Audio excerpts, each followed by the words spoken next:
Badlands. What are the Badlands? Explain those Badlands. That's a hell of a name.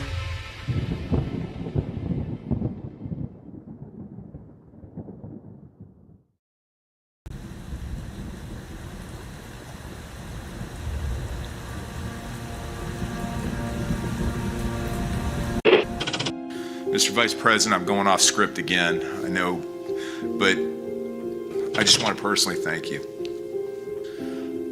We've been through some stuff.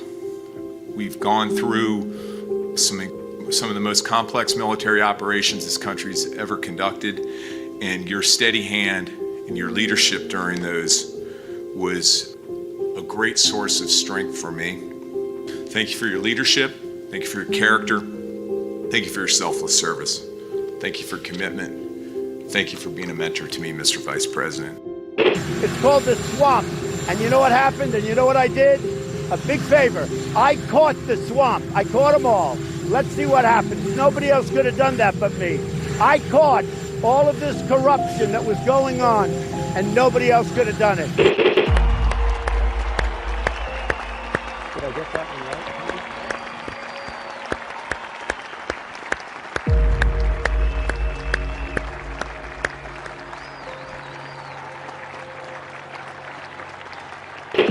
Every 4 years, we gather on these steps to carry out the orderly and peaceful transfer of power. Today's ceremony, however, has very special meaning, because today we are not merely transferring power from one administration to another, but we are transferring power from Washington, D.C., and giving it back to you, the people. For too long, a small group in our nation's capital has reaped the rewards of government, while the people have borne the cost. Washington flourished, but the people did not share in its wealth.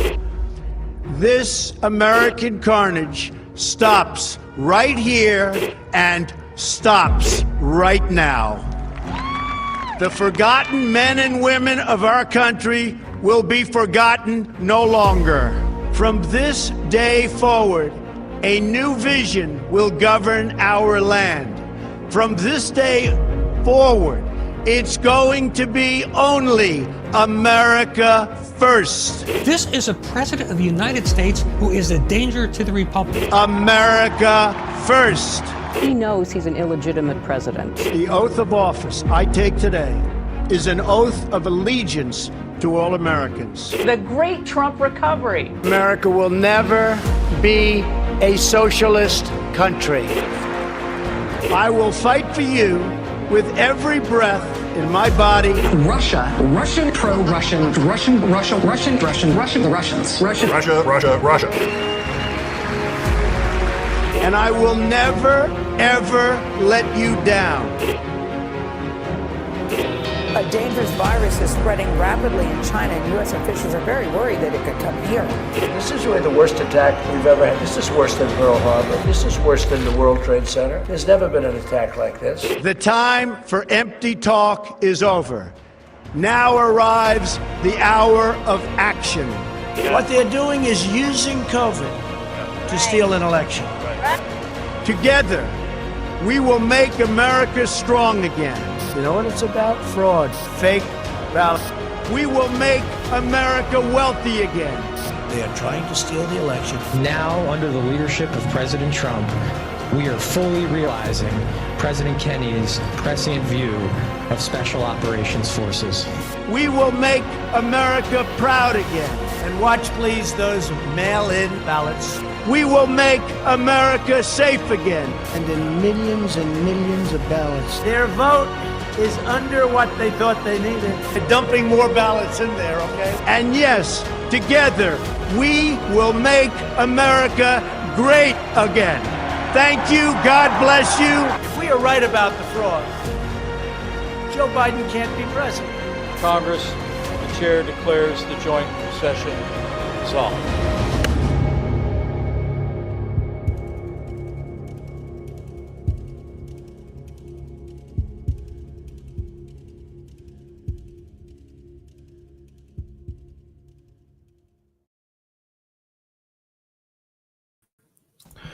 Well, good evening, everybody, and welcome to the Wednesday edition of the Devolution Power Hour. Hope you guys are having a great week so far. I know I am. I'm real excited about this show. Got some new documents to go over. Burning Bright, I know you're real excited to interrupt me along the way. So, yep. What's up, man? It just wouldn't be. It wouldn't be exciting documents diving without some sort of environmental hazards, right? Gets kind of boring. You just read in the documents. Yeah, hazards is a good way to put it. Mm-hmm. Off ramps, maybe maybe a more fitting term. But yeah, guys, wait, are you wearing? Ash is pointing out, what is BB wearing? Are you wearing a Badlands logoed shirt? Yeah. This might be the first time I've ever seen you do that. I like this shirt. I wear it sometimes. Maybe just don't see it often because of my camera angle or something. Yeah, I'm proud of you. Yeah. Cool. Well, how's your week been? What you been up to? Chaos, absolute chaos. But just getting into the swing. Had the in-law down over the weekend. Shipped her back up north a couple days ago or yesterday. Nice. So now getting back into the normal absolute chaos of babydom. Nice. All right, you're bringing the baby Mrs. with. Bright's got a little bit of an attitude. Careful. Yeah, that's true. She's not in bed yet, I don't think. So don't want to bring on the wrath of Miss Bright. You're bringing the baby to Deadwood, aren't you? Not sure what's going on with that. Hence the. Oh, you still haven't decided. Yes. Well, we're trying to figure out our dog situation, which complicates matters. So we're gonna try to figure that out. This guy sounds like excuses. He may have to stay home and watch the dog. Is what's gonna go on. But yeah, we're trying to figure that out. I keep forgetting you guys haven't decided yet if Mrs. Bright is coming. I mean, it's only in a few days, right? Yeah, so like less than 2 weeks away. Which, by the way, get your virtual tickets. Doing another exclusive live stream tomorrow for ticket holders. But yeah, I have a lot I want to go through. I think it's a lot anyway. So we should just get right to it. We can get to our sponsors. If you guys wouldn't mind doing us a favor, I know we're featured on Rumble right now. So if you're new to the channel, give us a follow. We'd appreciate it. Also, hit that thumbs up. And don't be afraid to come into the chat and say hello. Helps with our Rumble Creator Program metrics, and it's greatly appreciated. But yeah, first up, we got a little Bear Bars. Excited about the sponsors tonight. I don't have any Bear Bars to eat on camera because I'm out, and I've been out for a long time. But I do have a question for everybody, and that is, have we been duped? We're all trying to eat healthier, grabbing protein bars that look healthy, but do you actually know what's in those bars? It's mostly junk.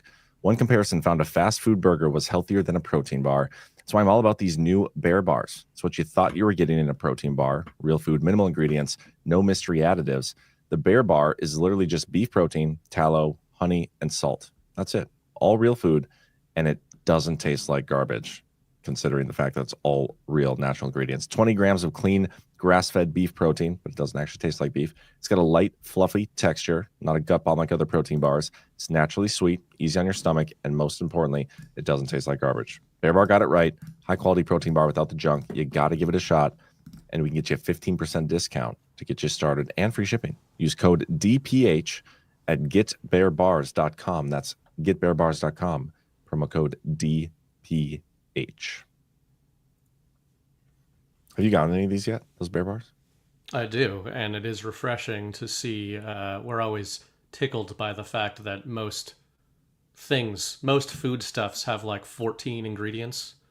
Yeah. And I think this one has like 3 or something like that. Yeah. 3 or 4. I just read them: beef protein, tallow, honey, and salt. That's right. 4. And yeah, that's always good to see. Definitely is. It shows that it can be done. It is possible. We also got lean. Have you heard of Caralluma? It's an edible cactus that grows in India, and it's a natural appetite suppressant. Caralluma is just one of the natural ingredients doctors added to a remarkable weight loss supplement called Lean. If you have a bold summer weight loss goal, but injections aren't for you, here's what the doctors who formulated Lean said. They said, this supplement is as close as we've come to the benefits of those popular injections. Like injections, Lean was created to help maintain healthy blood sugar and help control appetite and cravings, but the rare ingredients in Lean are also designed to help burn fat by converting fat into energy. The best part is there's no needles, just real results. Doctors created a healthier way to lose weight by capturing the power of natural ingredients like Caralluma. It's just smart, and we can get you started with 20% off. Use code DPH20 at takelean.com. That's code DPH20 at takelean.com. These statements have not been evaluated by the FDA. This product is not intended to diagnose, treat, cure, or prevent any disease and is not a substitute or alternative for care from a healthcare provider. I see our own Joe Lang in the chat tonight. Going to be editing his next essay.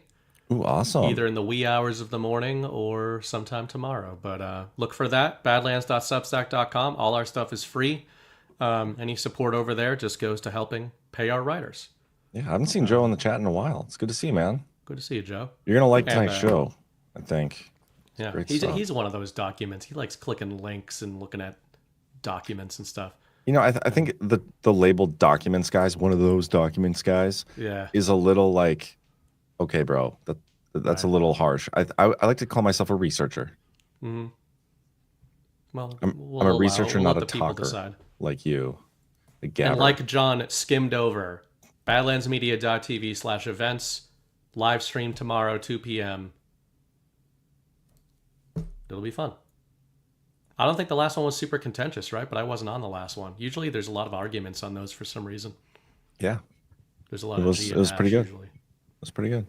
And Dak, too. Dak's complaining he didn't get a shout out. Good to see you, Dak. There's a lot of people in the chat, so hard to shout out everybody. We wouldn't be able to get through talking about everything. But all right, where to start? I mean, there's so many new things with this whole Rico Grande thing, and I love it because we're getting new stuff every week. And some of the stuff we got today was unexpected. You know, we're waiting on certain declassifications, and one of them we were supposed to potentially get today. It looks like it might be coming. They said as early as Wednesday, so technically, who knows? It could be in the next couple days. But the one we got tonight was a whistleblowers report, and again, the most damning stuff we've seen so far, in my opinion. I said that about what we got. I think it was the IG appendix. I was like, holy shit, this is the most damning thing we've gotten so far. And now we have this. I was like, wow, it just keeps getting better. And I think it's going to keep happening that way. And when we were talking about for the show, you know, one of the things we were saying is like, none of the stuff we're necessarily getting it's not technically new. It's all stuff that we assumed has been happening and was happening this whole time. It's just now we're finally getting like the codified version of it. Like, hey, here's the actual what you would need to prosecute this in the court of law. And there you go. Here you go. Now you can see it. And that part of it is really exciting to me. It's not just like, oh yeah, obviously this is what they were doing. It's like, holy shit, like now we can actually point to it. That's what they were doing. It's a strange analogy to make unless you're a nerd like me. But it reminds me actually of like leaking culture, leak culture around movies culture? And stuff like that. Like big blockbuster movies in nerd culture, or back when Game of Thrones was big, you'd have these internet sleuths who were info warring about that stuff. And they'd be looking at set photos, and they'd be looking at casting sheets, and they'd be like, oh, according to the leaks, these things are going to happen in the next season. And then if you read all of those leaks, by the time you watch the show, you're like oddly expectant and surprised when the things that you were told are going to happen, because they already leaked, but to your point, they weren't codified in the official narrative. That is what it feels like lately. And I feel like when we've been talking privately just at Badlands, it's been a little strange because I feel like I'm doing this a lot, certainly, but kind of going, I'm not trying to downplay the gravity of what you're saying, but did we know this? And, you know, again, it's one of those things where it's like, well, we were talking about a lot of these things, but we actually technically didn't know this stuff.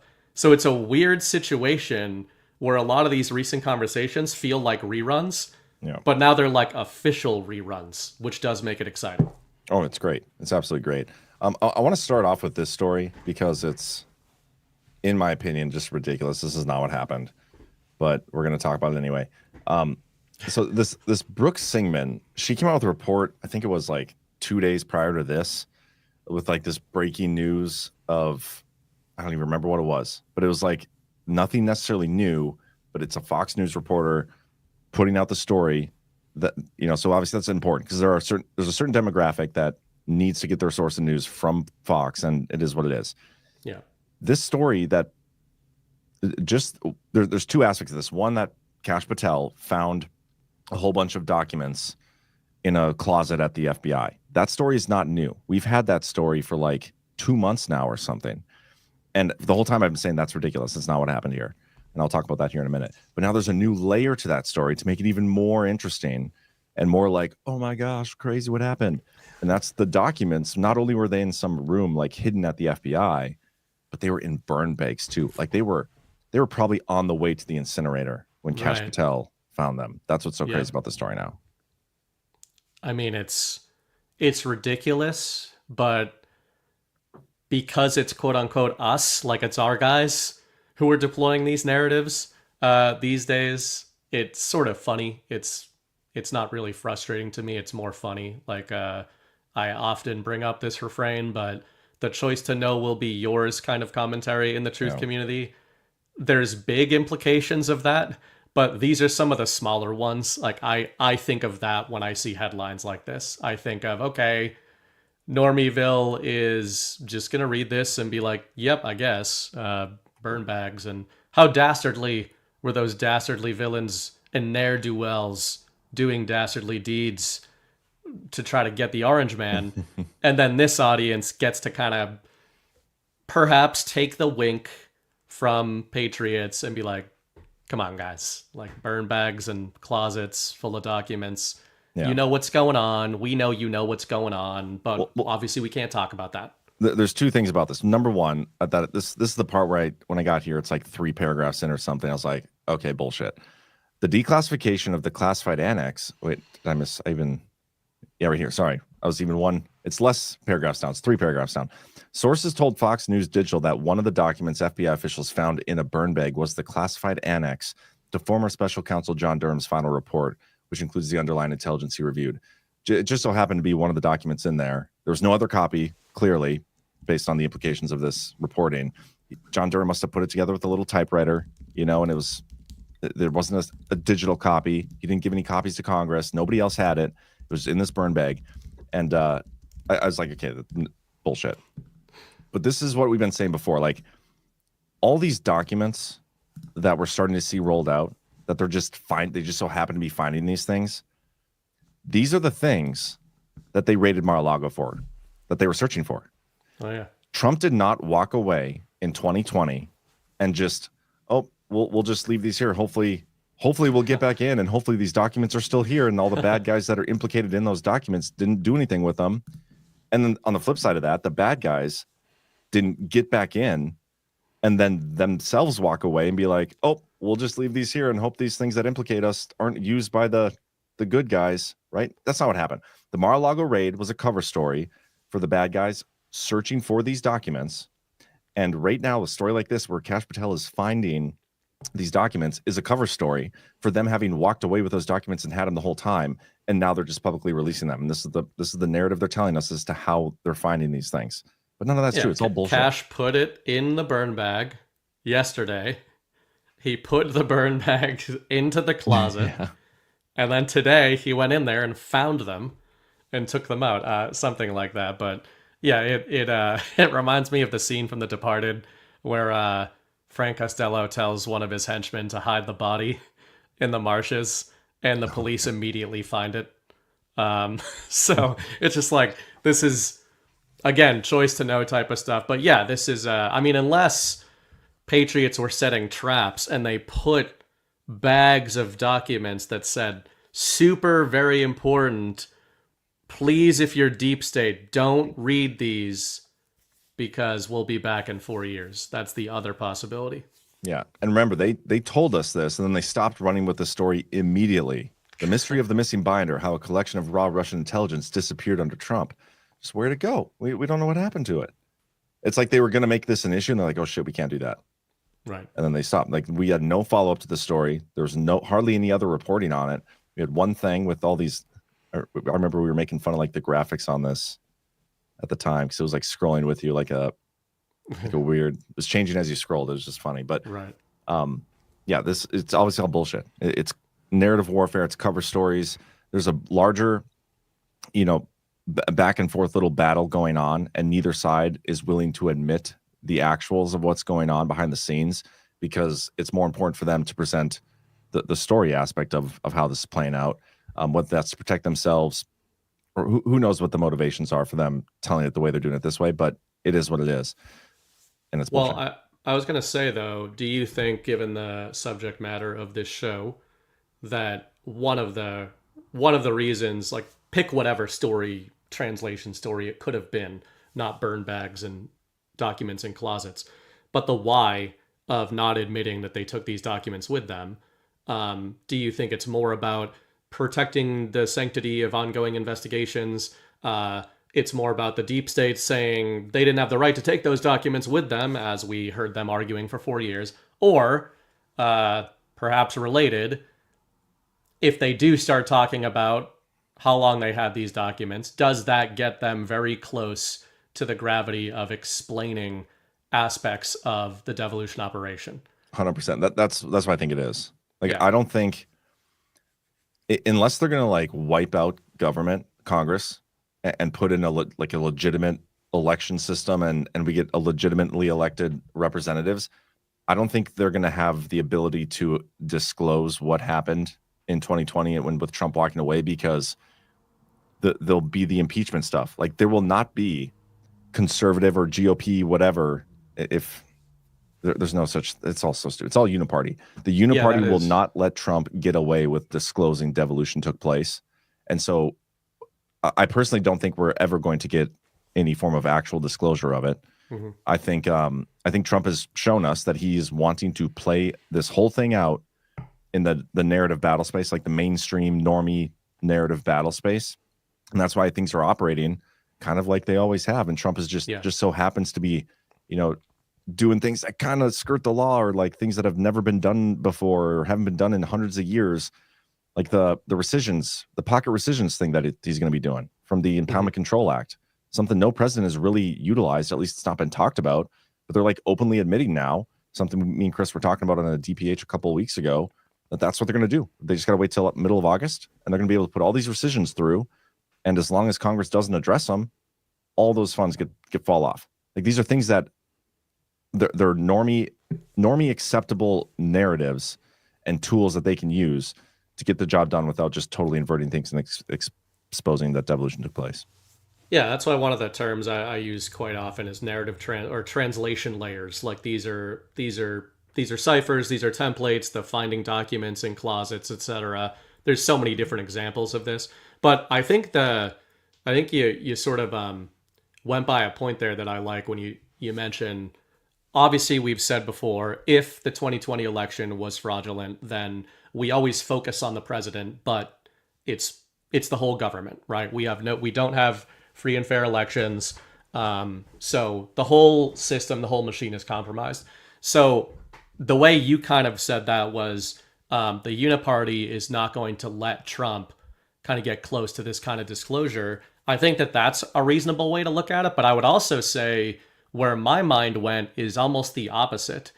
If Trump right now, in this term, is essentially operating, to your point there, on impoundment, all these different things, he's really acting as a throwback to what we envisioned a constitutional president being, meaning much less oversight by the uniparty than they would like.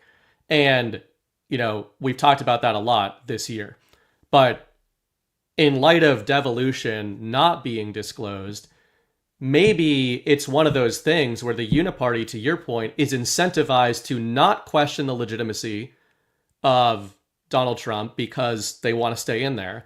But then in a strange way, Trump is okay with that because maybe they don't have the power that they would have if they were duly elected, but he does, since he devolved the government. I mean, it's a stretch, but it's one of those things where I'm like, is he totally okay with having a Congress full of pretenders? Because de facto, that means that he knows and they know that they're illegitimate, so he can basically do whatever he wants. In a way, as we've theorized, kind of gone back and forth on, some aspects of devolution still continuing now in light of Trump and his relationship to the rest of Congress. I think he's only okay with it if he knows that at some point if he knows he's going to address it before he leaves. Like, there's no way in my mind he's going to be okay with walking away again, like whenever he's done. Yeah. I don't know if that's Not gonna, permanently. Maybe we get some sort of, rectification. We get the diamonds returned for 2020 and he goes another 4 years. I personally don't think he's going to do that. But if he does decide that, maybe after that, we fix our life. I don't know. But I can't imagine he's going to actually walk away from the highest office in the land fully without having fixed that. And if he doesn't, then in my opinion, he's failed. Because no matter what, if we don't fix our election system, all the good things Trump has done can just be wiped away in a matter of 4 to 8 years. We can go right back to where we were. And that's maybe that's a little harsh. Like there's a lot more to it, but election fraud, I've been saying it's the number one issue in our country because of how many things it affects, how many things our fraudulent government touches. It needs to be addressed.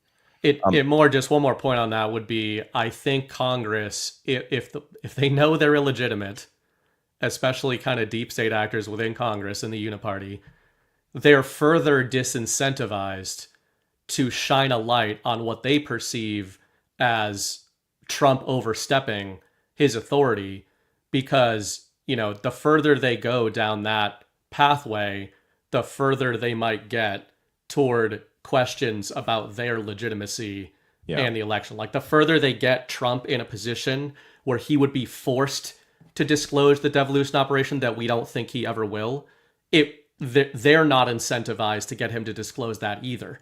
Yeah, because if he has to explain why he would have implemented something like devolution, he would have to explain that our elections are fraudulent and Joe Biden did not win the 2020 election. And ironically, we're getting those kind of disclosures, albeit kind of softly and quietly along the way, like the AutoPen scandal and all these other things that are going on, and this coup, the RICO Grande stuff we're going to be going through here. We're getting those disclosures now, and that's it's just exciting stuff. That's why I'm fully on this rug right now, is because what we're finally seeing is the culmination, the logical culmination of where we expected this to get at some point, dating back to 2016. And it's super awesome. So Chuck Grassley sent a letter today to Kash Patel, who, by the way, let me point this out real quick before I even read the letter. Did you know Kash Patel was in New Zealand like yesterday or today? No, I did not. Yeah, so ministers welcome the new FBI office in Wellington. FBI's upgrade of its Wellington office demonstrates the strength of the Five Eyes partnership. Ministers met with FBI Director Kash Patel, who officially opened the new Wellington office. The reason I think this is interesting and wanted to point it out is because there is a Five Eyes intelligence connection to the Russiagate scandal. Like some of, I think it was some of like Christopher Steele was working and like sharing intelligence with the Five Eyes people. And New Zealand is part of that. And so maybe he's down there for some other reasons other than just opening up a new branch.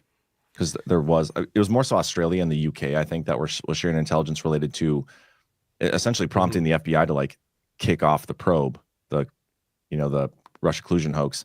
Yeah. But still, I thought it was interesting, so I wanted to point that out.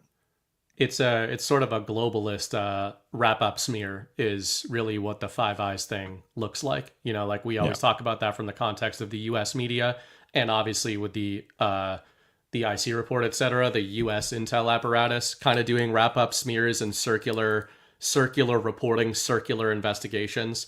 But to your point, if they want that extra head hop or two of plausible deniability, it makes the wrap-up smear that much more effective. So yeah, I mean, there's some smoke there. I doubt we're going to get any confirmation of that kind of stuff, but it would make sense. One of the other macro narratives going on right now, maybe we'll get to later, maybe we won't, but is that the trade deals and kind of the capitulation pattern going on. A lot of that stuff is focused on these nations, and right now, these nations, the Five Eyes, et cetera, are definitely seen as basically being bullied around by Trump and capitulating. And is it a stretch to think that silently, under the layers, there's more of that going on? There's more capitulation in maybe more important theaters than we see publicly. Could be. I want to read this letter, though, from Grassley to Director Patel. Dear Patel, not me, Kash. As you are aware, following years of covering up intelligence that runs contrary to the stories perpetuated as the so-called Russia collusion hoax, and with respect to the Hillary Clinton email mishandling investigation, The full scope of damage caused by partisan senior leaders and others in the law enforcement and intelligence community in the year since the 2016 presidential election is finally coming to light. By the way, a lot of what we're going to talk about tonight on the show, at least this topic and the next couple things I'm going to show, I already covered on my Daily Herald show. So I do apologize for those who are getting a little bit of both. But after we get through this stuff, there's something new, which is I just can't believe that we actually got this document. It's blowing my mind. So another closet was opened. Another closet in a burn bag. It was in a bleach bit bag. It was a file that they were going to bleach bit, but they decided not to because they found it. Anyway, the revelations contained in the declassified OIG appendix are at the heart of why the Federal Bureau of Investigation became distrusted by so many under your agency's prior directors, a failure to impartially conduct its law enforcement and intelligence mission. Concerning the issue at hand, Comey's FBI shockingly failed to review and exploit evidence in its own possession, even though they admitted in written memos the information was necessary to conduct a thorough and complete investigation. The FBI also failed to review and exploit other foreign intelligence information. A failed effort left the evidence unevaluated in FBI's custody inside a Northern Virginia offshoot office of the FBI's Washington field office. Literally, an entire collection of data, including reports purporting to analyze or characterize intercepted U.S. communications, meaning hacked, they say hacked DNC. It's Russian intelligence. That's what it is. It's what they call the information, Hillary's emails, Obama's emails, that Russia hacked.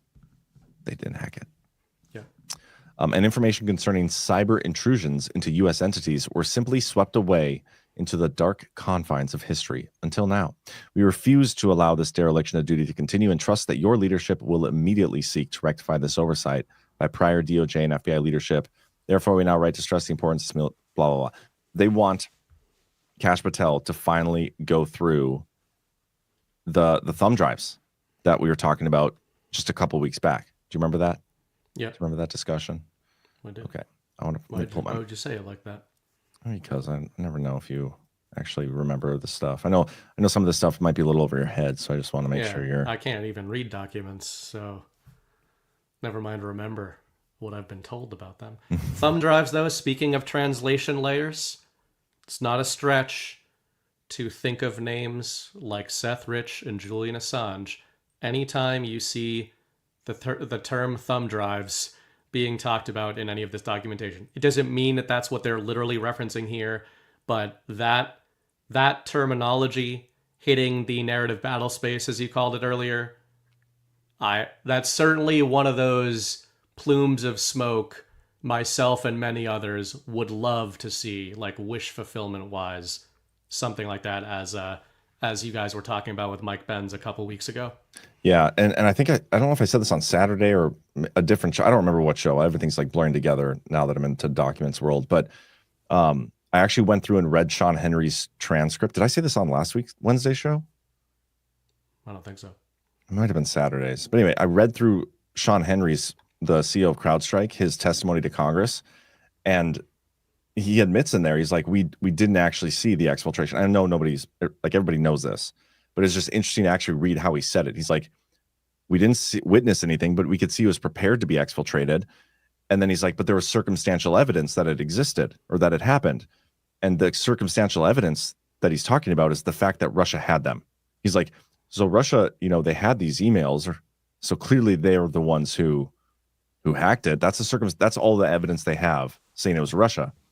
But what's interesting, I read through the Mueller report today, was combing through it, and I came across this, and this was super interesting to me. After the U.S. intelligence community publicly announced its assessment that Russia was behind the hacking operation, Assange continued to deny that the Clinton materials released by WikiLeaks had come from Russian hacking. According to media reports, Assange even told a U.S. congressman that the DNC hack was an inside job and purported to have physical proof that Russians did not give materials to Assange. That's what a congressman is saying about Assange. Mm-hmm. And I know a lot of the people in this community that have been following this stuff longer than I have already knew this, but this is the first time I've actually seen. yeah. This is the first time I've actually seen a quote essentially from Assange. And I was like, holy shit. It's a hearsay quote, like you said. It's but this is how these layers get peeled back. I mean, obviously, the clip that you played when Benz was on Holy Lands a couple weeks ago of Assange is, that's on the Mount Rushmore of InfoWar clips, I would say, from 2016 and on. And this feels like the peeling back of layers, because you've got congressmen quoting him, etc. So, what that leads me to believe is he hasn't been shy about sharing that information with people he thinks need to know that information. And makes you think of sort of, we have the source comms. And again, that can be applied to a lot of different theories. People apply it to Epstein, etc. But many people have long attributed that kind of rhetoric to Assange, Seth Rich, all that kind of stuff. In terms of a source of leaks or a dramatic leak story or narrative, Seth Rich has always been like the biggest one. I still remember early on in the info war, this might have been 17 or 18, I forget when, Jimmy Dore was on Joe Rogan's podcast and had a huge rant all about Seth Rich and Julian Assange and all that kind of stuff.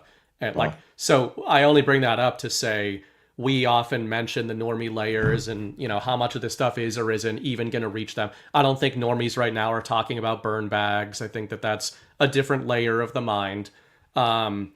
Seth Rich, though, that's a name that got a lot of play on a lot of layers of the collective mind several years ago. Yeah.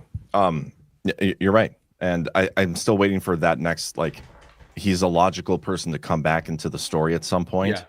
And it would be a very mimetic moment in the info war for him to come out and totally debunk the intelligence community, which I think he could do at any time. Huge amplification, of everything that we're already seeing in these documents.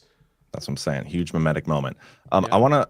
So what Grassley's letter to Patel is talking about is those thumb drives, right? And so naturally, when you see something like this, I go back through and read it, and a lot of people have been talking today about the executive privilege is the reason they didn't go through these documents. And so I wanted to read again the justification that they used for this.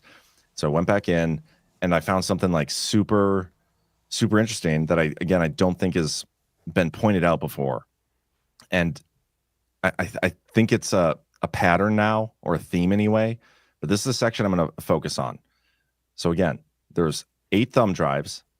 They kind of have an idea on what's on 1 through 5. They think 6 and 7 are repetitive of a couple of the first ones. They've never even opened number 8. But how this worked is the FBI is okay, we think we need to probably review what's on the thumb drives to determine if Hillary Clinton committed a crime.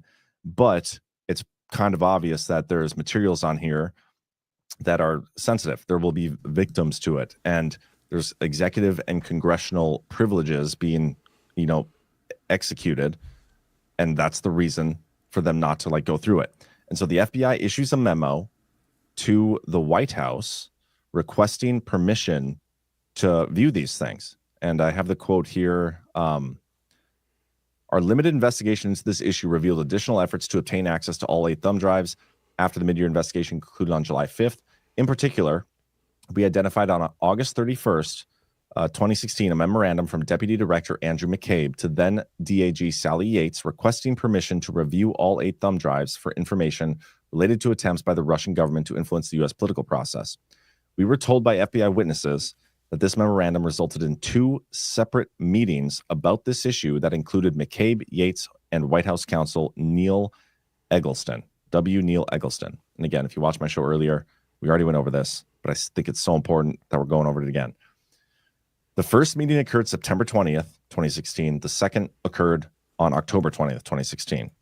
And so I went through the Durham report. I went through there's this nice little Crossfire Hurricane timeline document that Grassley put together.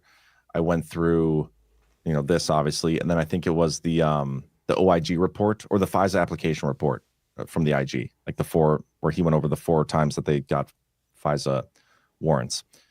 And I found something interesting about these 2 dates. So September 20th, 2016 was the first meeting. Again, members of the FBI and DOJ meeting with White House counsel W. Neil Eggleston.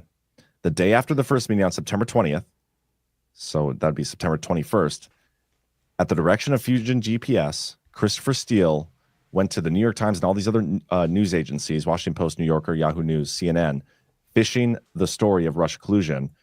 2 days later, on September 23rd, is when Michael Isikoff would write the first story breaking the Carter Page shit. Two days after this. And it was the day after that Fusion GPS, which again was paid for by the Clinton campaign through Perkins Coie. Like, what are the freaking odds that the White House counsel was in a meeting with the FBI and the next day is like one of the first major milestones of the Russia collusion hoax getting kicked off with media reporting, which they would then use to justify further their investigation. It's like the wrap-up smear, right, that you were talking about? Yeah, exactly. That's September 21st.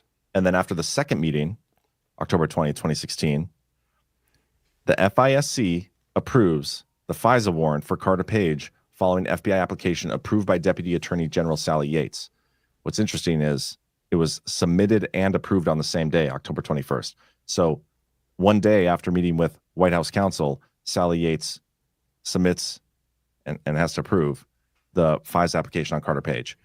And it just got me thinking, when you look at what Hillary Clinton was doing through Perkins Coie, like all of her dirty tricks were done through Perkins Coie, and they tried to use the attorney-client privilege, as to not get access to that. Durham was able to break that veil. But was Obama doing the same thing? Was Obama, there is publicized meetings that took place based on handwritten notes by Brennan and some of these, intelligence community people.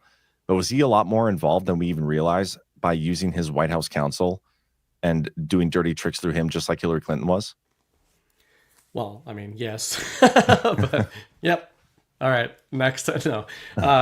I think it's almost surreal to see this web start to kind of come unraveled. And again, this is why I mentioned earlier, like a lot of the times in our private conversations, like, well, wait, we knew this though, right? It's like, no. We suspected a lot of these things, but now we're getting the gravity of dates and meetings. You can start to put together cute little mind maps about it. We've never really been able to do that in terms of dates and draw actual, strings of yarn from one tack to the next. Makes it all much more of a real conspiracy rather than the suspicions or the gravity of a conspiracy. And what it also makes me think of is there's something going on here where it reminds me of like a deep state version of a lot of how we've talked about the quote unquote Patriot or White Hat plan operating. By that, I mean, on this show for several years, we've talked about civilian military alliance, handoffs, like in various contexts. The idea that people, whether you're talking about the executive branch or the DOJ, the OIG, etc., there's those apparatus, there's those official legally codified apparatus. Then there's things like America First Legal, there's like the civilian realm. So clearly both sides, white hats and black hats, operate in this bicameral manner where they run ops within the institutions, but they also run them without the institutions. And then there's handoffs and a transition through that membrane between them. What I think is particularly damning for Obama, and if you look at any of the public commentary by John Solomon over the last few days, he's obviously hitting all over this. It looks, just the implication you're drawing there, it looks so bold and brazen. The idea of why you would have civilian positions, law firms, all that kind of stuff, handling your black ops is to not get wrapped up in a little bit of treason like what we're seeing here. And if these meetings did have to do with the wrap-up smear that we all think they did, the invention of the Russia collusion thing, then the fact that Obama and his counsel were doing this in the White House, metaphorically or literally, is just, I think it's simultaneously a marker of their desperation, but really it's a marker of how confident they were that none of this was ever going to get out. Like I could see them doing this stuff in private boardrooms in the civilian realm, but the fact that they were also doing it in the halls of power, that's what's going to escalate this stuff well beyond RICO charges and into treason charges. Okay, there's actually two things there that I don't necessarily disagree, but I kind of do disagree, and I want to comment on. So first thing you said is, a lot of the stuff that we assumed were happening, and like now we can finally like draw the connect the dots on the board or whatever. See, that's already been taking place. There's so many people that have been so like balls deep into this stuff for years, and they've been doing that a lot. I don't even consider myself like super deep into the Russiagate stuff. I'm finally starting to get there, even though I've read everything and like everything that's come out, everything that's out there and available. I've read it all, but I didn't necessarily piece it all together like I did throughout my Devolution series. It was more just like to get a surface level understanding. And I knew that there was already so many people out there. Now I have a much higher interest in getting that done. So what's been there before, though, it's like you had Shenanigans 1 and then Shenanigans 2 or 3. Shenanigans 1, Shenanigans 3. And you're like, okay, well, obviously there's a Shenanigans 2 in here somewhere. And that's the crime part of it that led to Shenanigans 3. Without that number 2, it's just like plausible deniability, right? Like, just, was it malice? Was it a crime or whatever? What we're getting now is that Shenanigans 2. And that's what's so important about it, because without Shenanigans 2 being revealed, you can't put these people in prison. But that's what's so important. Like all the maps and everything is already in place. Yeah. And now you're just filling in like the question mark Shenanigans 2 that you knew was probably there. And now you have the proof of it. That's why this stuff is so important. It's filling in the gaps of the things we assumed were happening with the actuals of how it happened. And it's just a fascinating thing. And the other thing you said was they were so confident that they were going to get away with it. And I disagree. And I think they were very confident that Hillary was going to win. That's what I think they were so confident in. But as soon as they realized she lost, like that's where everything went downhill for them. I don't think they fully knew that they would get away with this. And that's why they kept doing other bullshit to keep covering it up. I think they've always deeper known. And deeper and deeper. Yeah. It got to the point where they tried to freaking kill Trump. Like that's not a confident person. Right. Like a confident side doesn't do that. A confident side doesn't keep committing crimes to further cover up the previous crimes that you've done. That shows stupidity and like fear. Like desperation. Desperation's a great word for it too. They needed to keep doing more bullshit. And that's why this Rico Grande thing is going to work. And probably why Trump was so comfortable and willing to walk away is because he knew that what they did in 2020 was directly connected to what they did in 2016. And he's still a 5-year statute of limitations. And then he probably saw that, okay, well, what they're doing in politically persecuting me, and maybe the Mar-a-Lago raid trying to get these documents connected to what they did in 2016, further into the crime. That's another reason why he's probably so confident in walking away, is because he knew that he'd still be able to get the justice and accountability later. I don't think these people are confident. I think everything they've done has been out of fear and desperation. Well, I would agree with that when you look at everything post 2016 election. But some of the dates that you're referencing here, September and October 2016, those are some of the meetings that I think are brazen.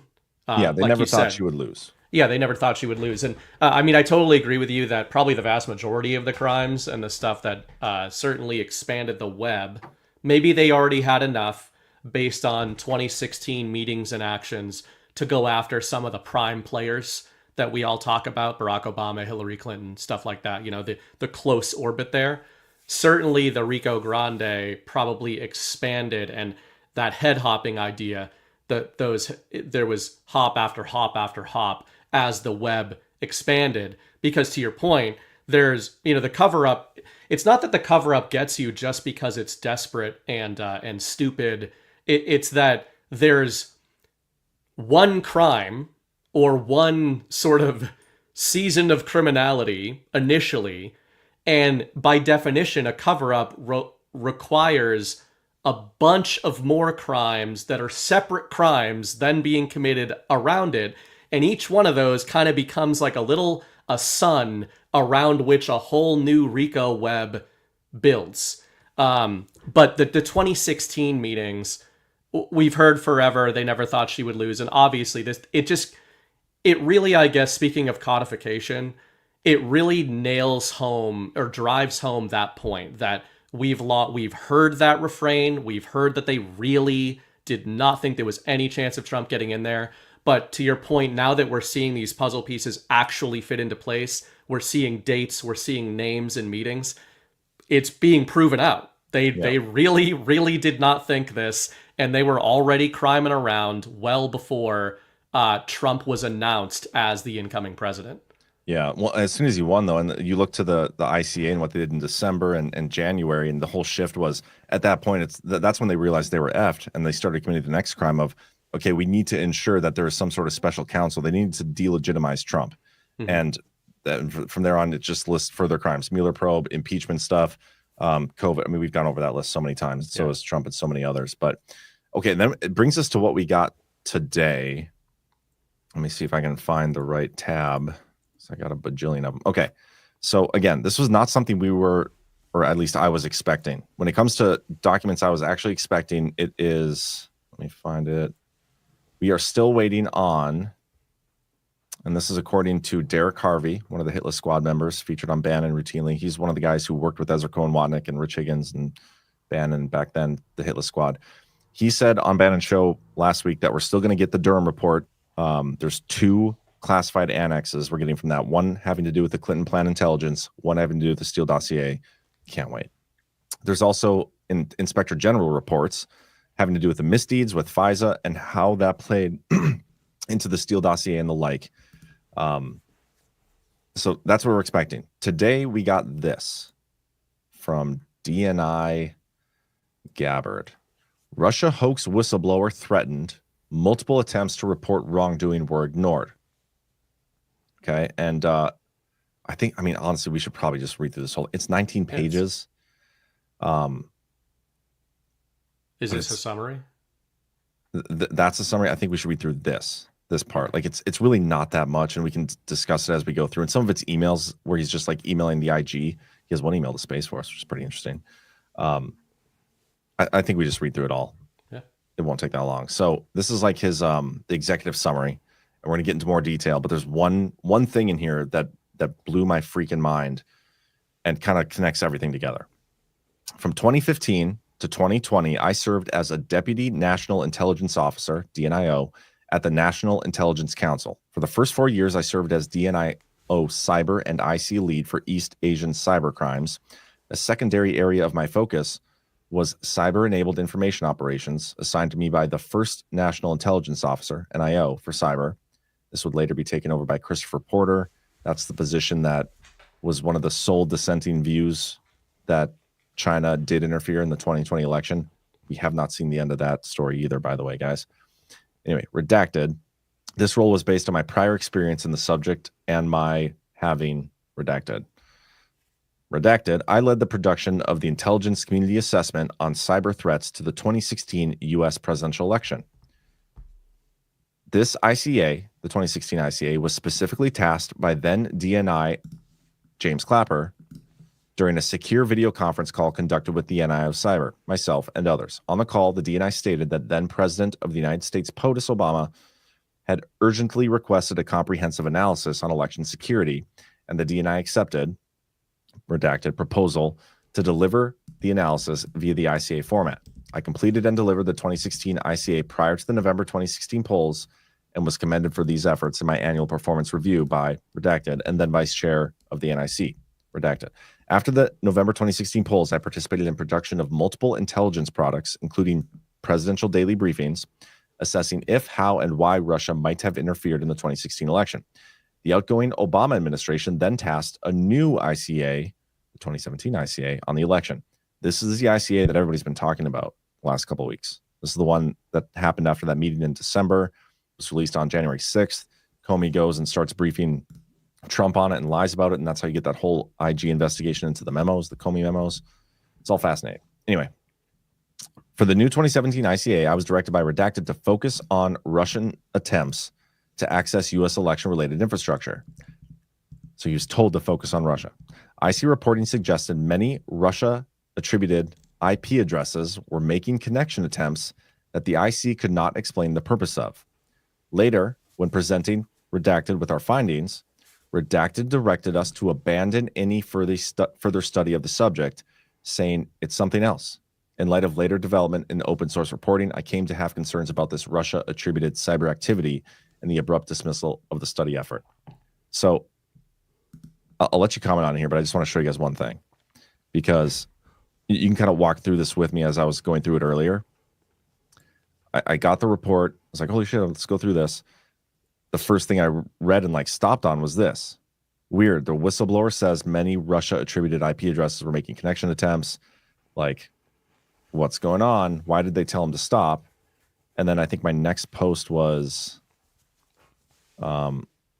this. Yeah, something doesn't sit right with this. Is it possible our IC discovered Rodney Joffe's work attempting to tie Trump to Russia and then buried it? Why would the whistleblower be told to abandon any further study of the subject after telling his higher-ups about these Russia-attributed IP addresses making connection attempts? They were looking for Russia collusion and would want as much info as possible, even if it's shaky info. The only thing that makes sense is the higher-ups knew these IP addresses weren't from Russia and didn't want anybody finding out where they actually originated. Then I had the post of what Joffe was doing. Joffe had tasked a number of computer technology researchers who worked for companies he was affiliated with and who had access to certain internet records to mine the internet data to establish an inference and narrative tying then candidate Trump to Russia. So I'm not even like a full page into this report. It's like weird. Like, is he saying that he found like the Joffe stuff? And then I get down to like the nitty gritty details of this thing. I almost want to skip ahead to that part because I think it would help the flow. And it's just so fucking good. Pardon my French. And that's what I'm going to do. I'm going to skip down to the part that blew my mind. And then we'll come back up and go through the rest of the stuff. And to be honest, I haven't even read the full thing. So that'll be fun for all of us. Mainly me. Issue number 2. So this is him explaining what I just like summarized before. And that question I asked, like, did he uncover Joffe and like was told to shut it down? Pressure to misrepresent analytic judgments regarding the 2016 presidential election in the context of the 2017 ICA. I expressed tradecraft concerns and analytic disagreement with redacted. Is this the right one? Hold on. Oh yeah, that's the wrong one. Sorry. This is the one. Sub-issue 1. Direction to cease analysis of suspicious connections. After being directed to conduct analysis of Russian-attributed cyber activity for the 2017 ICA, I had been abruptly directed to abandon further investigation and was told by redacted that reported activity was something else, based on open source information developed from the Durham investigation. I was like, holy, like, couldn't believe that actually was said in here. I came to view some of the reported cyber activity as possibly related to activities of U.S. persons under federal investigation. And last little explainer part, then we can talk. I was tasked by redacted to partner with a DHS analyst assigned to the Cyber Threat Intelligence Integration Center to conduct an overview analysis of Russia-attributed cyber connections to U.S. cyber infrastructures associated with elections. I was told that this analysis would be used as a module in the 2017 ICA. The reporting suggested that prior to the election, Russian cyber actors were seeking and in some cases gaining access to election-associated cyber infrastructure in the U.S. Now remember, the whole thing they're trying to do here is sell the narrative that Russia was interfering in the election on behalf of Trump. That's the entire narrative. So they probably need some sort of proof of that. And he was being told that it's happening. Some of this reporting was driven by detection of internet protocol addresses that fell within the IP ranges historically used by Russian state cyber actors, connecting to U.S. election-related networks. And this aligned with some of the threat scenarios we had assessed in months prior. So they assessed before that, hey, these are the IP addresses that people typically hack, Russian hacks originate from. And that's what they were monitoring. They see these IP addresses being attributed to Russia doing the thing that they predicted was going to happen. As the IC provided the U.S. state-level governments more information on suspicious IP ranges, more connection attempts from suspicious IP ranges were reported, while there was at least one case of exfiltration of personally identifying information from a victim system. In many reports, it seemed only brief interaction was occurring. In some cases, no unauthorized access or even attempted access was detected on victim systems. In no case in 2016 did we judge any observed malign or unexpected cyber activity was capable of altering any U.S. votes. But the enigmatic cyber activity raised concerns.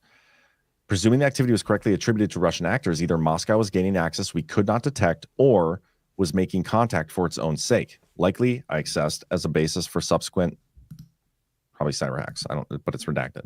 And this is where it gets fucking juicy. During December, the DHS analyst and I continued to press for information on possible undetected compromises or exploitation. We produced a graphic showing the reports and findings, a subset of the activity featured in a presidential daily briefing, FBI-generated products on the connections, and some of the events were alluded to within the 2017 ICA. However, before the 2017 ICA was finalized, Redacted directed me to abandon analysis of these events, stating reports of Russia attributed cyber activity were something else. So while we have all this, like the Durham investigation is just a smorgasbord of the intelligence community trying to fabricate and find connections to Russia. They have some here of Russia attributed IP addresses making connections, and they're like, no, don't look there though. Don't look there. That's something else. At the time, I considered abandonment of the effort to be odd, given its basis in reporting of relatively low classification and redacted stated goal of making the 2017 ICA comprehensive. But at the time, I did not view the omission as nefarious. However, I later also began to consider it possible that some of the reporting might reflect domain name service record manipulation by parties other than Russia, possibly U.S. persons relevant to the Durham investigation, and conveyed this to my contact there. And there's a whole other enclosure that's not included in this release, which I'm very excited to see that too, because it's going to be even more damning. But the implications of this, guys, our intelligence community was trying to find a connection to Russia. They come across these hacking attempts.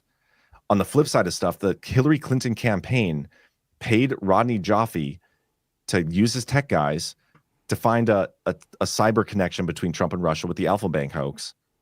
When our intelligence community sees these things, it's like, there's something weird here. We want to dig further. They're told to shut it down by whoever this redacted name is. I'm assuming it's Clapper. Whoever this redacted name is knows, if it's true that these are connected to Jaffe, this redacted name knows what Jaffe was doing, and this directly connects the intelligence community to the Hillary Clinton campaign, proving the nefariousness of the entire thing. Like, this connection alone does that if this whistleblower is true and can prove it. And which is why I'm saying this is like one of the more damning things we've seen. Yeah. Because the whole time it's like, we were just doing our best and we kind of made mistakes along the way, whatever. It's all bullshit. This fucking proves it. Yeah, that it is huge amidst all the other stuff we've been talking about that are good proofs, good connection points, like we've been saying, and maybe proofs of things we've suspected.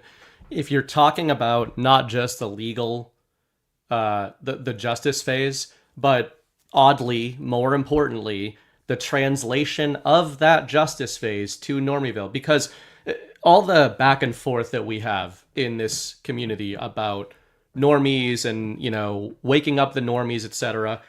It's you can go wherever you want with that. Your mileage may vary on how much you think normies can be woken up and how much they should be woken up. How much of trying to wake them up should be part of this plan.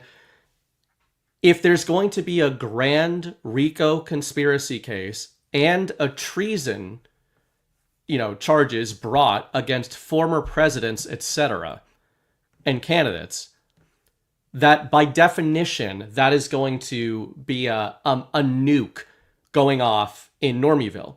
So this kind of thing, like there's a lot of other stuff, earlier in the first segment, we're talking about meetings that Obama had, and those things are going to be threaded into the narrative. As you used the term a bridge earlier, like those are going to be bridge points from one thing to the next. There will be bridge points between Obama and Clinton, which I think will be an important bridge. But this particular finding, and probably more like it, this is really the core foundation, because the word you use there, they knew, right? Knowingly has always been that foundational word. And I'm not even talking about from the perspective of the RICO actual crimes here. I'm talking about for the American people to have a retroactive awakening that I do think is possible. If the enemy was able to say that there was some connection with Russia, and as you said, we had a comedy of errors, we made a bunch of mistakes. What did Comey say about Clinton herself? She was careless. She was extremely careless. Like they could go with those kind of defenses. It's not going to work for them legally to go with those kind of defenses, but like maybe it would work among some segment of the Normieville population. Like, this is partisan politics. Trump is on a revenge tour. If this kind of proof comes out and becomes part of the narrative, it's not part of the narrative. It's the core starting point and foundation of the narrative that, hey, normies, the connections between Trump and Russia, they weren't misinterpreted along just this whole cascade of crimes that then followed. They were created entirely by the people who then took you down this entire pathway. And again, we've suspected that. A lot of us have suspected that. But to have that codified is really the anchor point of everything that comes after it. And I think in terms of a red pill for normal Americans, it's not just going to be about RICO and Russiagate, etc. It's going to prove to them that, remember, the kickoff of the legal campaign against Donald Trump was also the kickoff of the narrative campaign against him. And then, as you mentioned earlier, how many actual things did they try to do to stop Trump? How many narratives did they invent to try to stop Trump and to try to stop us? And I don't mean Badlands, I mean the Trump movement. How many things have they made up over the years? And we've been screaming from the rooftops, all of us, that they've been making this shit up about us forever, right? Well, you get to go to Thanksgiving dinner with, if you have any liberal friends and family left, when this stuff comes out, maybe 2026, Thanksgiving, and you get to say, the foundation, chapter 1, chapter 0 of the war against Donald Trump and the war against the MAGA movement was provably made up in its entirety by the apparatus that you, normie retard, have then believed for the next decade. The next decade of storytelling, really, second, third order effects, come back to this moment in time. And we know the deep state existed before that, right? But in terms of the war against the MAGA movement, this is chapter 1. And if it's proven that they made the whole thing up to normies, which will be inarguable, the implications of that, it really is a paradigm shift. And what's most interesting to me about it is the timeline. It almost becomes a retroactive paradigm shift. And, there's so many implications of that, but one that pops into my head is that how you start to get normies to look at things like the Biden term a little bit differently, right? And the damages that they suffered and how necessary or unnecessary all of these things were? Because it's related to everything that came after it.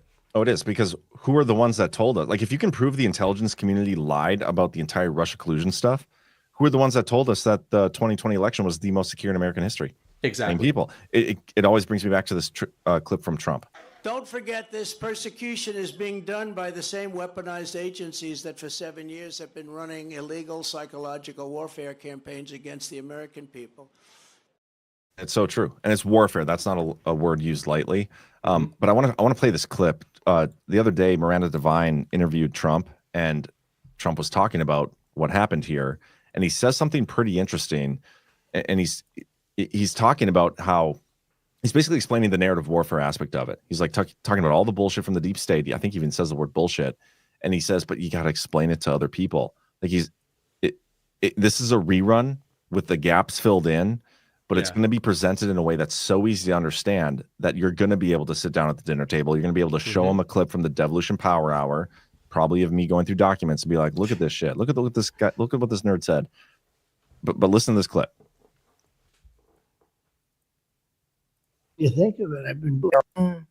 And so are you feeling like, even if Barack Obama has presidential immunity, do you think it's kind of justice for them to have to lawyer up, as James Clapper says? I do. I look at Clapper lied to Congress. Yeah. Comey lied to everybody. Brennan. Yeah. Brennan, he was maybe the worst of the group. These are all bad. These are lowlifes. These are losers. These are losers. And, I've been beating them for 10 years. You know how many times they were after me for so many different things? Yeah. And when you think of it, I've been beating them for 10 years. And, it was false. It was all bullshit. It was absolutely disgusting. Yeah. It was, but you have to explain that to other people. But in the end, they got it. And we won we won every state. We won everything. So I said, look, you can't do that to Hillary Clinton. I was the one I killed it. And then they do the same thing to me. So no more Mr. Nice Guy? Well, I just want to be fair. Ultimately, it's up to Pam. I think she's doing a great job as Attorney General. It's up to her and her group. But they did a lot of bad things. I mean, I would say it was treason. It was treason. They made up all these stories, just fake stories. And I would say it was serious treason. and hurt the country and put the country in danger. You know, they did on the Russia hoax. Yeah, so you get the point. Like he's saying, you have to explain it to other people. Basically saying that that's the actuals are coming. The actuals have always been there. It was just a matter of the timing of when to release the actuals. It had to be released and has to be released at a time when one you can go through a bunch of these check boxes. Like, so not only are we going to get the you're going to be able to discredit the entire intelligence community over just the Russiagate stuff, which will then discredit them further, among other things. It'll discredit the media, which is already at its lowest point ever. It'll probably discredit a lot of people in Congress, even though they're at the lowest point ever. But then right after that, we still have this ongoing, the Epstein stuff, the quagmire. If we ever get to the bottom of that, maybe we don't. I'm not hopeful. But then the Autopen scandal with the 2020, with the Joe Biden administration. I mean, all these things going in conjunction together is going to paint like such a broad picture. It's going to be undeniable. No matter, we all want the justice and accountability. I'm not even sure we're going to get all the justice and accountability we think. Like we'll talk about Obama and his immunity a little bit because there's a new clip from John Solomon. We may not get him, somebody who's directly involved in this. We may not see him in prison. I don't know. And some of those, L's we're going to have to take. But on the flip side of that, getting this stuff fully exposed and like getting to a point in our country where we never have to see something like this ever happen again because it's been exposed and investigated fully and the story's told properly. I mean, that's going to be a nice place to be in. And Obama at that point wouldn't be able to walk down the street like everybody always says. That's well said, because I think if, we may be able to eat our cake and have it too. I always forget now because I can never tell if you're like being serious. Now that's your version of it. Is that my version? Okay. The right way. Okay, thank you. See, I have PSYOP. The PSYOP is complete. Appreciate it. Anyway, we may get both, but I actually do think it's good to adjust camera view. My son is very mobile in this little thing in his sleep. It's good. Checks out. We may get both in terms of justice and the sort of the mass disclosure. But if you wanted to kind of play a hypothetical, a Schrodinger's RICO of this thing, I do think you come down on the point you ended with there. If you just wanted to go to an extreme and say, what would you rather? Would you rather Barack Obama and these other traitors to the country receiving the justice that they deserve, that you feel they deserve, and you will know that they have received that justice? Or would you rather mass awakening to everything we've been talking about forever? And it's not about validation for what we've been talking about in this community. It's imagine the sea change, the true change of our society and of our country, hopefully permanently going forward. If it's an either or scenario, you want the latter. You want the awakening. You want the story being told. Doesn't mean that they're mutually exclusive. I don't think they are. We may get some of that. A lot of what justice we see may depend less on immunity and everything, in my view, and more on whatever patriots do know about where that public mandate line is at. Yeah. And, because that is something to consider. But I think this is all very encouraging because, like we both were talking about with the you can actually have these conversations with normies. I would also make another point when you mentioned the media there. This makes me think, I'd said this a couple weeks ago when this stuff was first kind of coming out with the DNI. This is such a great story because the Russia hoax is itself a narrative deployment and an actual law-breaking, treasonous act against the United States, right? It is a perfect thing for a lot of the stuff we talk about because it is a weaponized narrative. And the implications of not just the American people finding out that it was false, but finding out the clips you played of Trump talking about psychological operations and warfare, it will allow them to put that key into that lock and understand, no, guys, on paper and vaguely, you might not agree that narrative warfare is warfare. After you understand how you've been duped, and the average American will understand broadly all the second-order effects that followed the Russia collusion hoax and the demonization of half of the country or more for a decade that they probably took part in. And with the media, people are seeing Bill Maher go viral a lot lately by reversing a lot of his positions. there's still this tiny subset of the American hive mind that follows all that stuff. What this is also going to do is not just discredit those people. It's going to force the ones who want to survive to try a rapid rebranding effort where they're going to turn super hard on the same establishment, and they're going to pretend that they were duped as well. Yep. Well, that's a great point. It makes me think like one of the ways to wake people up almost through force is even the ones that are like so mentally ingrained in their ways of thinking, they won't listen to anything other than the people like telling them what they want to hear. And I'm talking about the left. That happens on the right too.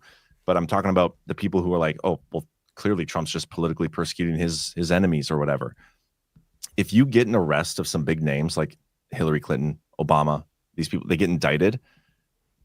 Do you think these people are going to be listening to like CNN that has Mark Elias on, maybe somebody else who's indicted, and they're like, we did nothing wrong. We didn't do anything. This is political persecution. Like, obviously at some point it's going to click for them. Like, you know, maybe there is something here, because otherwise why, like, they're getting persecuted, always getting sentenced to prison. Mark Elias is on TV telling me it's just made up. Something's not clicking here. Like, what's going on? That might actually get them to like start searching for answers just to try to understand, but maybe not. Maybe they'll just like live in their retarded ignorance. I don't know. Well, on that narrative note, though, I do think besides Bill Maher, who's doing this capitulation kind of humiliation ritual, isn't it kind of funny that in between trade deals, these objectively massive things like we're talking about tonight with Russia collusion, and Trump is obviously talking about all these trade deals, he finds the time to put out mega posts about the state of late night talk shows in the United States. I think that's signal. I mean, he's probably telling you, you know, he knows where this is going. If you guys saw, I think it was today or yesterday, he posted about Stephen Colbert and how, you know, he can't take full credit for getting rid of him, but that everyone should keep an eye on Jimmy Kimmel and Jimmy Fallon because they're next. So first of all, he's projecting that, right? But second of all, isn't it kind of starting to look like, by hook or by crook, the American narrative battle space is kind of being morphed right now? Almost like it's in anticipation of this stuff breaking through that sphere. Maybe these nodes of interference, of narrative interference, are being removed from the board. So it's kind of interesting. No, absolutely. And we talked a little bit about that on Sunday, I think, or maybe it's Friday. I don't remember. Not Sunday. Sunday would have been. I don't do a show Sunday. Saturday. Okay, there's two things I want to show. I decided I'm not going to read through, make you guys suffer through the rest of this document. I'm just going to read the summary from the DNI's website. Okay, so this is pretty short. I'm just going to read the rest of this. Thank you to the brave intelligence community whistleblower who courageously came forward to expose the truth about one of the biggest and most impactful scandals in our nation's history, said Gabbard. The whistleblower put their own well-being on the line to defend our democratic republic and ensure that American people learned the truth about how Obama directed the creation of the intelligence community assessment that knowingly promoted falsehoods claiming Russia helped President Trump get elected in 2016. In doing so, the Obama administration sought to delegitimize the 2016 election and President Trump's presidency, subverting the will of the American people, on and on. These are the highlights from the whistleblower's firsthand account. Statements from the whistleblower's supervisor pressuring the whistleblower to accept the contrived January 2017 ICA's findings, despite expressing concerns about the discredited information used to support those findings, an action that the whistleblower's supervisor said would be necessary for the whistleblower to receive a promotion. So again, not really anything new from the whistleblower. Something we kind of already knew existed is the higher ups were like suppressing and telling the lower people to alter their intelligence.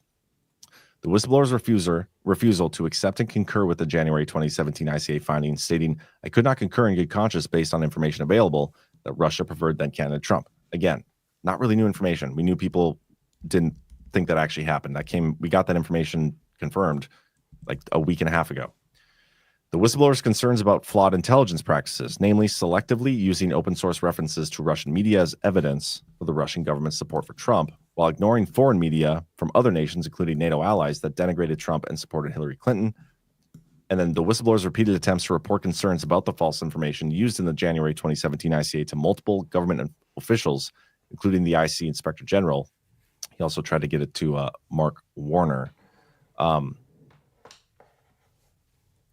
He also reported it to Durham. See, the part that I think is crazy is in the highlights of this, they don't even mention that he suspected the stuff he was finding was what Durham was like going after in the Durham report, Jaffe. They don't even mention this as one of the highlights. And there's an entire other part of the annex in here or whatever that they didn't even release yet. What do I call it?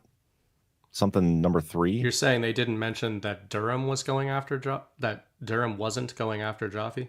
What I read to you guys earlier, sub issue 1 here, about how this guy found the IP addresses and he basically later said like, oh, I recognize that this might be what Durham is going after, relevant to the Durham investigation. They don't mention that as one of the highlights. And there's an entire other enclosure having to do with this. So I think that's we're going to get another like D-class, like, oh my God, look at this. This connects the whole thing. You know, like what we just went over. Right. Yeah, I think we're going to get this enclosure at some point. But they don't mention that in here as one of the highlights. And to me, that was the biggest takeaway. The rest of the stuff is like just kind of more confirmation of what we saw before. Yeah. The biggest highlight, they don't even like draw attention to. I thought that was interesting. But I just realized this is out here. And I kind of want to read some of it. Yesterday, or today, July 30th, Brennan and Clapper wrote a New York Times guest opinion. Let's set the record straight on Russia in 2016. I have not read this yet. Time to debunk everything. I'm just curious. Like, this is funny. I mean, just the headline alone, talk about desperation, right? It's like the people being accused of creating a false narrative and then highlighting it using the New York Times and the media industrial complex are going into that complex to debunk the fact that they did that. Well, and that's what's so crazy because we're getting all these actuals, right? We haven't had any actuals for a long time. We're getting actuals from one side, and the other side's just like, no, not true. Like this is the losing position. If you're out there publicly just trying to like, I need to set the record straight on something, guys. Like they're bad people. They're Trump bad. Like you're full of shit, one, and you're fucked, two. Also, before we even get into this, I think broadly, it's going to be interesting to see as this thread starts to unwind. And it does seem, to your point about the redactions and the enclosures, etc. Obviously, they're dripping this stuff out, right? Like they're pulling the threads, but they're saving the main course. Part of what's going to be interesting to watch is not only how do the intel players, your Brennans and Clappers, try to amplify their narratives in the media, but we've been told, and many of us believe, that certain media players, if not entire outlets, also run in line with that knowingly word that we're using tonight. And it adds an even further layer of, when you're talking about panic, to an article like this. We think of it from, look at how desperate Brennan and Clapper is. These media mouthpieces may have been knowingly involved in the treason from the beginning, which is why it's going to be interesting to see as the disclosures come out if they start trying to, throw each other out, if they try to start turning on the intel assets. Yeah, it's an interesting aspect of this. We've talked about before how, game theory, the infinite player on the game board is always the one who's standing on the side of truth. Like, it doesn't matter what the other people do if you're spewing lies. Like, you can spew it the loudest, you can spew it the longest. It doesn't matter. You can try to win in the court of public opinion, and in a certain sense, when you have like the entire weaponized establishment against you, you kind of have to fight back a little bit. But like most of the times, if you are trying to fight in the court of public opinion this hard, it's because you're going to lose in the other court, the only court that matters, which is the court of law. And that's what's happening here to a degree. And I think it's fascinating. So keep that in mind, guys. It's happening in many theaters at once, John. Many theaters at once. Those who are trying to win the court of public opinion are only doing so because they know they are not going to win in the court of law. Let's read some of this. And if it sucks, we can stop. But the timing of this is fascinating. This came before Tulsi Gabbard released the whistleblower, which, again, in my opinion, has the most damning info yet. Tulsi Gabbard, the director of national intelligence, and John Ratcliffe. Reminder, this is written by John Brennan and James Clapper. And the CIA director have over the past month claimed that senior officials of the Obama administration manufactured politicized intelligence, silenced intelligence professionals, and engaged in a broad treasonous conspiracy to undermine the presidency of Donald Trump. That is patently false. In making those allegations, they seek to rewrite history. We want to set the record straight, and in doing so, sound a warning. I mean, it's just funny. Like, they say we silenced intelligence professionals, and that's false. And then we get a whistleblower report like hours later. It's literally just going to be he said, she said. That's their official defense. Yeah. Let's recap the Trump administration's claims focus on the IC's findings about Russian interference, which were published in January 2017. The assessment found that President Vladimir... See, I don't even know if this is so stupid already. Like, it's nothing new that they haven't said before. I want to get to the warning part. While some external critiques have noted that parts of the Russian investigation could have been handled better, multiple thorough years-long like it could have reviews, been true. Yeah. Multiple thorough years-long reviews of the assessment have validated its findings and the rigor of its analysis, which is funny because a lot of what we're getting is like the actual intelligence underlying the analysis. That's the problem here. You had the intelligence level, and then you have the analysis level of that intelligence, and they were skewing that level to fit their narrative, ignoring the actual intelligence. And they're saying, but the analysis at the second level here was like saying we were right. Like, what's wrong, guys? John Durham. Every serious review has substantiated the intelligence community's fundamental conclusion that the Russians conducted an influence campaign intended to help Mr. Trump win the 2016 election. Although the misrepresentations and disinformation of the administration are too numerous to address here, let us set the record straight on three. To be clear, we are writing here in our personal capacities, and our views do not imply the endorsement of any federal agency. These are stupid. We were wrong about it all. Look at that. Why didn't they come out with this ahead of time? Why didn't they say this in the first place? It was all just a big misunderstanding. If they only would, they would have written this like years ago.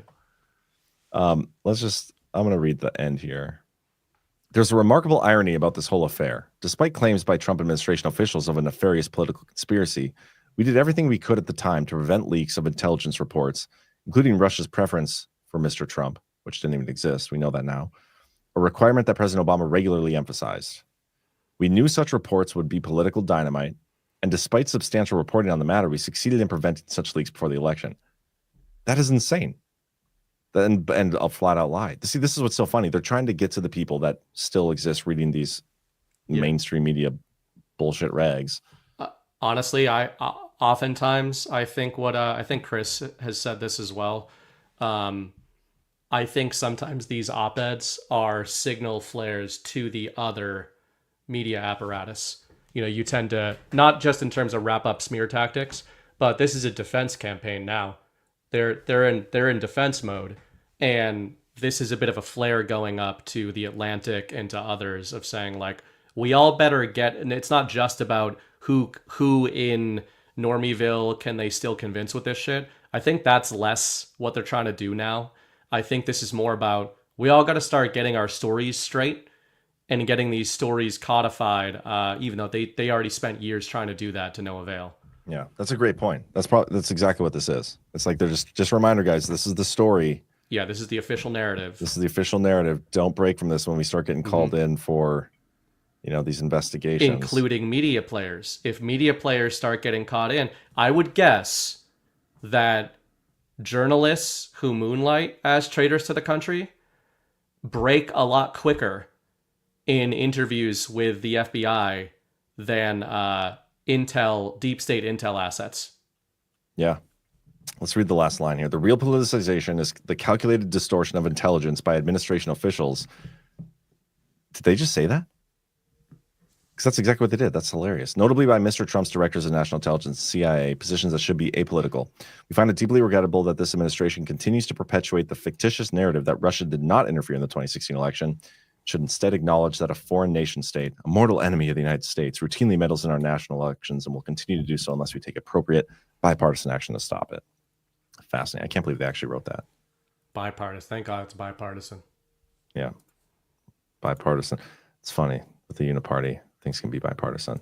Mm-hmm. Oh man, I need to go pee, and I think well, I'm not going to do it like right now in my chair. I'm going to go to the bathroom, but before I do that, I think we should get a quick word from our Rumble Studio sponsor, which is funny. Patriot Injury Lawyers, hilarious. And we should also play our Deadwood spot. So let me do the Rumble ad read, and then we'll play our quick GART promo while I go pee. This will be quick here. Unsure that. Then we can talk about whatever else we had. Patriot Injury Lawyers, guys. Thank you for Rumble Studio for this ad. Did you get hurt in a car crash? Don't let the insurance companies push you around. Patriot Injury Lawyers are real fighters, trained, experienced, and ready to take on the big guys who want to nickel and dime hardworking Americans. You deserve justice, not red tape. With Patriot Injury Lawyers, you get a legal team that shares your values and will not back down. They've helped countless patriots like you get the maximum compensation they're owed fast. If you've been injured, don't wait. Get the law firm that puts America's first. Call Patriot Injury Lawyers at 844-PATRIOT or visit us at patriot.law. Feel like I'm reading one of those billboards when you're driving down the interstate and right. It's like Bob Loblaw's law blog. Yeah.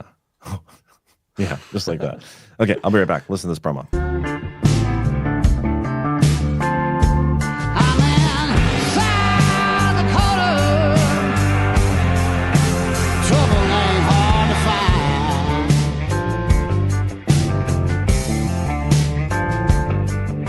Can't make it to Deadwood? No problem. Join us virtually for the 9th stop on the Badlands Great American Restoration Tour. Streaming live August 15th through 17th from legendary Deadwood, South Dakota. Experience GART from anywhere with our exclusive virtual live stream ticket. Your pass unlocks front row access to lively discussions and the premiere of Codex 911. All from the comfort of your own home. Make new friends and have your questions answered live from the group chat. Grab a ticket to join us in Deadwood. Visit badlandsmedia.tv/Deadwood and get your pass today.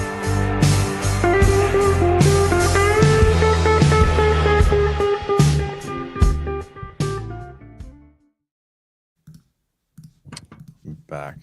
You made it. Wait, what'd I miss? I don't think anything. Ash said, so he said redacted a lot. You know, redacted is one of the most dastardly of all the criminals that have been criming around. And one of these days, we're going to get him. Or one him. Of these days. Or her. She, them, shim. However redacted identifies. Black Hat Destroyer says, wear a diaper next time, John. And you know what?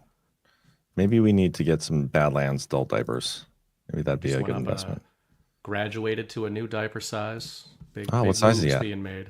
I don't even remember. I just saw pick up the pictures. Your baby's got some fat rolls, man. Hey, that's healthy. Putting his work in. Healthy baby. I'm not. Yeah, he's putting his work in. I'm making fun of him. He's just a good, healthy baby. Nothing wrong with that. It's cute. He's almost crawling. I think any day he's going to be crawling. Today he did like a push-up. Nice. He was very happy with himself. Working on those pecs. So he's figuring out like he can do his upper body and his lower body, but he's not using them in unison. I'm like, you got to do both of those at the same time. That's tough. He was like scooting himself by putting his head on the ground and then pushing with his feet to sort of inchworm forward.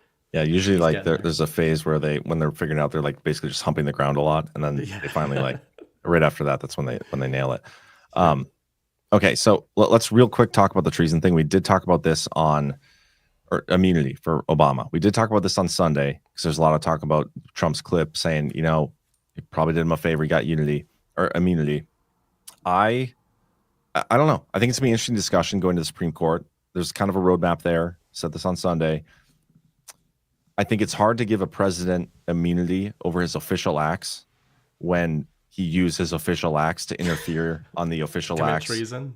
When he interfered on the official acts of the incoming president. So like, how does one president's official acts take precedent over the others? You know, because if one is using his to interfere on the others, then if that's a crime, that should be addressed because you're interfering in another. Anyway, John Solomon had a clip today, and I thought it was worth showing. Let me play this quick. I know President Trump has every right to be frustrated with him. I think President Trump's analysis last week was right. I think my immunity rule might protect him on the original charges. That's what most legal experts tell me, that ruling is so sweeping it will protect Obama for what he did in office. However, Barack Obama can now be summoned before a grand jury. He cannot take the Fifth Amendment because he has immunity from prosecution. He'll have to tell the truth. If he lies as a private citizen about what he did as president, he'll no longer have that immunity. And that is a trap that Obama is sitting potentially facing. And I want to say the irony to that, because on January 5th, 2017, he presided over a meeting in the White House where the FBI had just cleared Mike Flynn of any wrongdoing. And they schemed in that meeting how they might be able to jam up Mike Flynn. And they came up with the idea, we'll lure him into an interview, catch him into a lie, and then prosecute him that way. Barack Obama now is about to face a potential similar situation as the one he created unfairly for Mike Flynn. Yes, I think that's interesting. I mean, if he gets immunity and he goes to testify, he doesn't get to use the Fifth Amendment protection, right? Like, he has to say it. And if he lies, if they can prove he lies, then he's fucked. Like, he's kind of trapped there. So I don't know. Pretty interesting. And then just think of that scenario if you play it out a little further. If he goes in there and starts like throwing other people under the bus, like, then they're going to be like, well, fuck that. I'm going to start it. And it just gets into this huge game of everybody like turning on everybody, which is a perfect scenario for all of it. Yeah, that's actually where my mind went. If we are discounting, Obama going away for treason, etc., I don't disagree with people that are saying that might, become relevant and say, well, they may get him after all. I look at it less as if Obama doesn't go down legally and end up in a jumpsuit. I look at that less as they couldn't get him, either through civilian law or military law, and more to the point you just made. What's the point of this operation? A lot of it is to wake up the American people as to, who's really been running the country and how far back this crap goes. You've got literally, by definition, a grand RICO conspiracy is all about organized crime. The idea, the exposure that a crime ring, a mob has been running the United States and therefore the world for quite a while. So just like in all the best mob films and all the best mob actual RICO trials, etc., you get somebody in there, you get the bagman in there to name all the names. To your point, if the bagman is Barack Obama, the former president of the United States, imagine the optics of that. And in Leftoidville, he is a very well-regarded name still. Obviously not to us, and that sounds insane to us. But they, those people on that side of the aisle, the ones that are still over there, they look back on Obama wistfully because of how bad things got optically for them with Biden, even with Clinton, honestly. She's not well liked among them. But Obama is. And him being the name, him being the guy there spilling the tea, it might be the perfect one. And then to your point, how does the circular firing squad, the death spiral, expand from there? As they're all, you're not going to have like lowly mob peons and literal bagmen and money changers arguing with each other about who was in control of Al Capone's finances. You're going to have secretaries of state, CIA and FBI directors, and presidents throwing each other under the bus. That probably is the ideal scenario. Even if they get plea deals or whatever, and they don't go away, like you said earlier, can't walk down the street and you roll up the whole operation, you get mass awakening.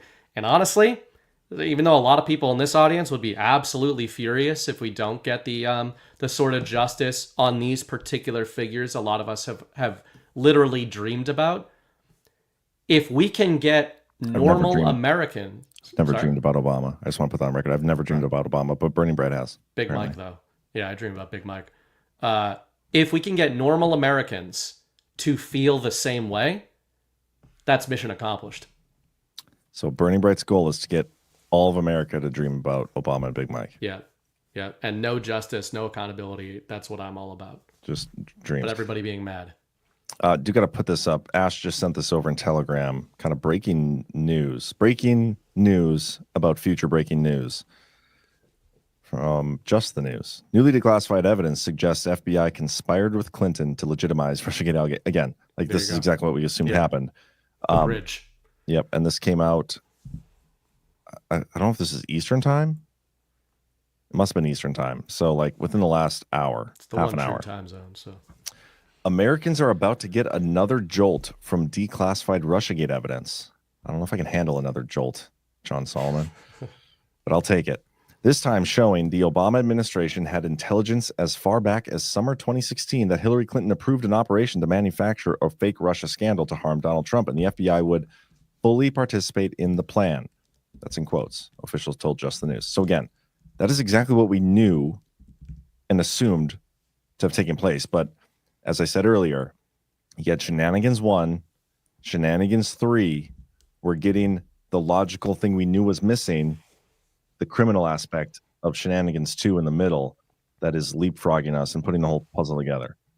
And for the American people, just as super obvious as this is to all of us, who when we say the term deep state, like we understand it's multiple players, but for the American people to understand, you had an outgoing administration involved in a criminal conspiracy with the incoming, what was supposed to be the incoming. I know that that's so obvious surface level, but the implications of that are like, Normieville, hey, knock, knock. We're not just dealing with a criminal, treasonous administration.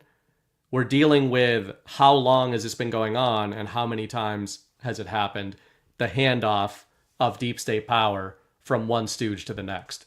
Yeah. Also, top urologist, most muscle loss in older men starts with something.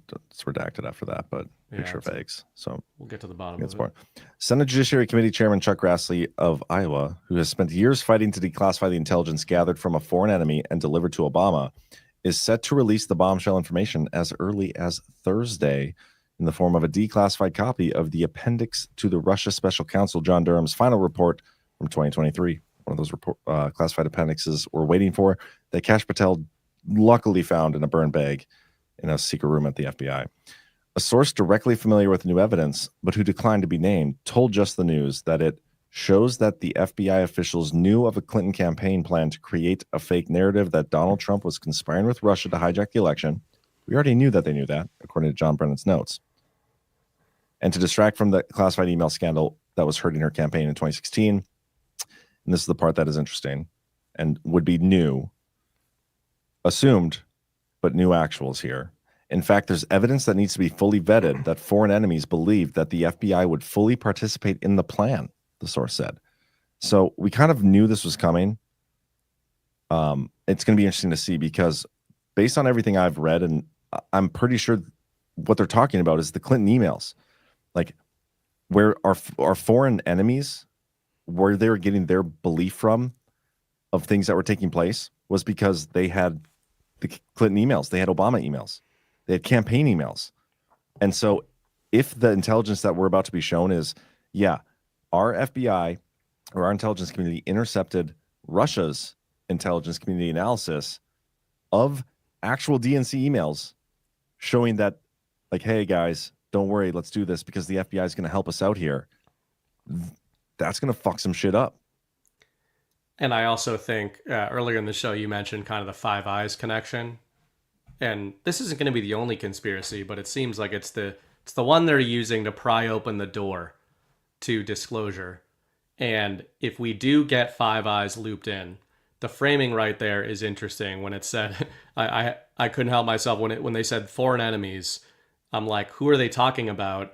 Russia. And then, yeah, but from obviously this is foreign enemies from the perspective of the conspirators, right? So you wonder how far that's going to go in the public mind.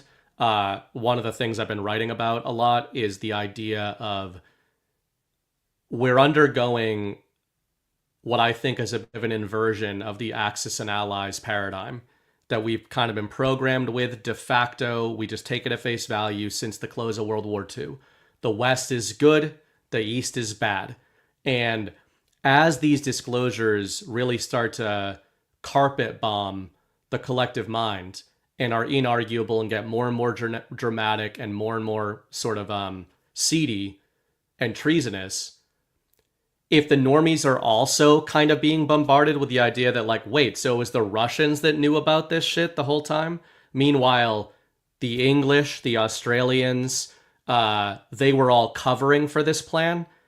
It's probably a stretch. I don't think it's going to happen overnight, but you can see a pathway there toward some of the inversion of that Axis and Allies paradigm of people going like, well, not only do I now understand why the establishment was demonizing the MAGA movement, but maybe it's a doorway into understanding why they were demonizing Russia. It's one of the things we talked about last week with, Russia collusion is real and that's a good thing. If Russia was in possession of this stuff, You were talking about that. I was talking about that. It's one of the implications. There's a reason they picked Russia to try to tie Trump to. And it wasn't just because they wanted to demonize Trump. It's because they wanted to demonize Russia. Why did they want to demonize Russia? Because Russia is a threat to them. It's a foreign enemy. And as we get increasingly codified that these people are the bad guys, what does that make the people they consider enemies?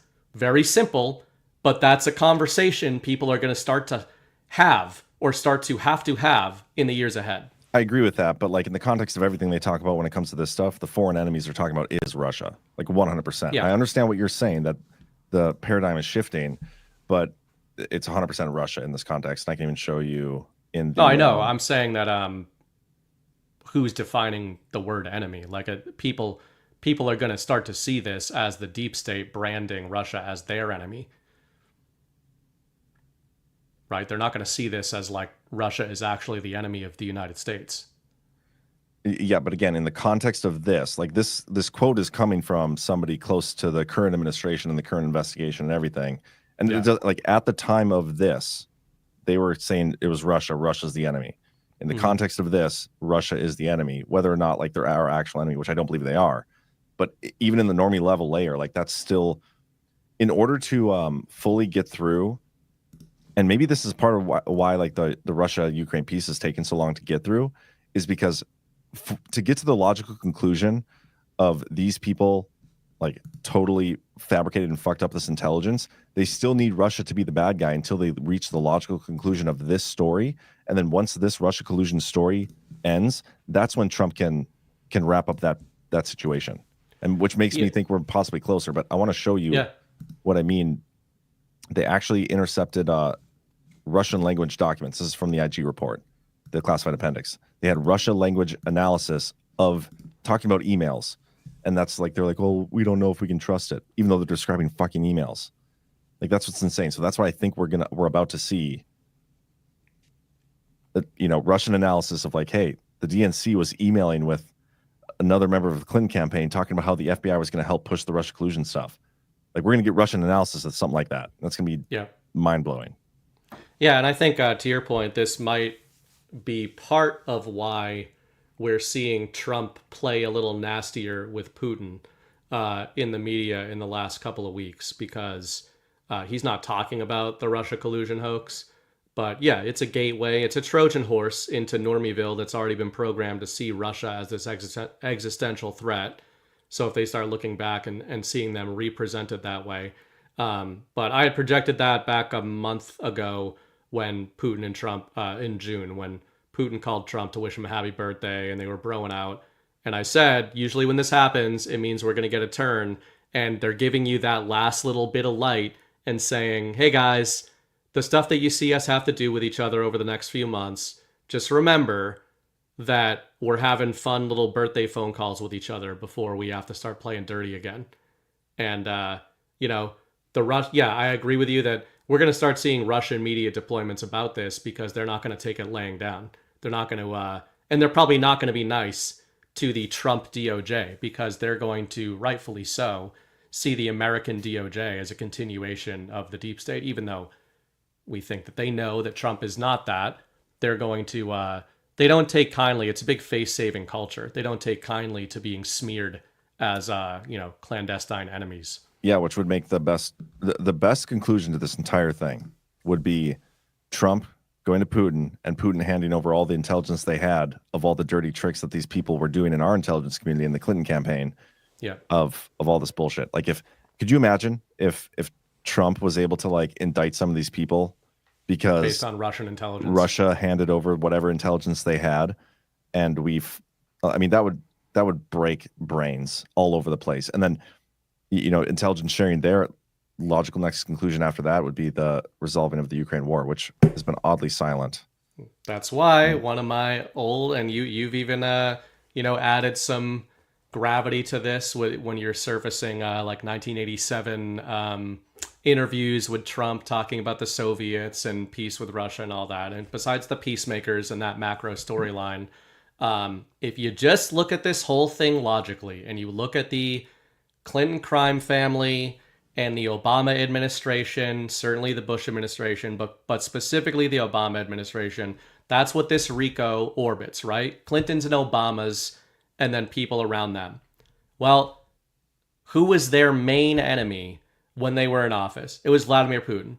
And is it outside of the realm of possibility to think that the Kremlin was gathering intelligence on these people for a long period of time, not just these emails that we're being told about right now with Hillary Clinton? And I've talked about this when it comes to Dong Jingwei, and did he escape or was he let loose? I think you can wonder, did Trump and American patriots gather all the intelligence that we think they rolled into this stuff on their own? Or has the Sovereign Alliance, or at least what became the Sovereign Alliance, been operating a bit longer than we think? That's where my mind goes. I can't get away from it. I can't help but see that it's not that Putin and Trump both became enemies of the Obamas and Clintons. Putin already was for going on a decade before Trump even came around. 100%. Gonna be interesting to see. Can't wait for that stuff to come out. Hopefully tomorrow. Yeah, man. I don't know how you feeling. What do you think? I mean, we're already going almost 2 hours. Still got rants and stuff to go through. Want to go through the only thing? I was just going to touch on the Fed thing. I mean, you want to do that? They didn't raise rates. No, they didn't raise rates. The only little different thing that I think is going on here is I think you're beginning to see they didn't lower rates. Sorry. Right. The Fed didn't lower rates again. Trump, is parading them around. Scott Bessent, though, is making some interesting moves. I don't understand all of this stuff. I've been really trying to educate myself on it. Essentially, what the Treasury is going to be doing is accelerating buybacks of U.S. government debt.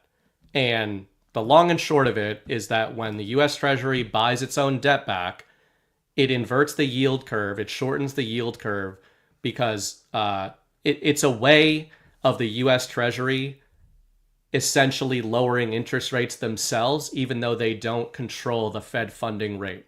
Can you send me that link? U.S. Treasuries are short-term debt, short-term maturation, long-term maturation. Sorry.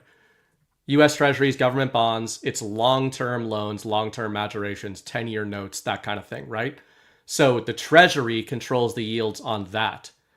The Federal Reserve controls the Fed funding rate, which is banks lending to each other.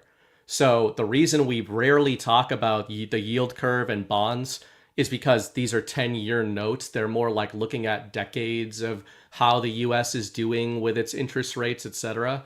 The Fed funds rate, that gets all the headlines because if the Fed funds rate drops or rises, it has a really immediate short-term impact on interest rates all around the economy, car loans, house loans, etc.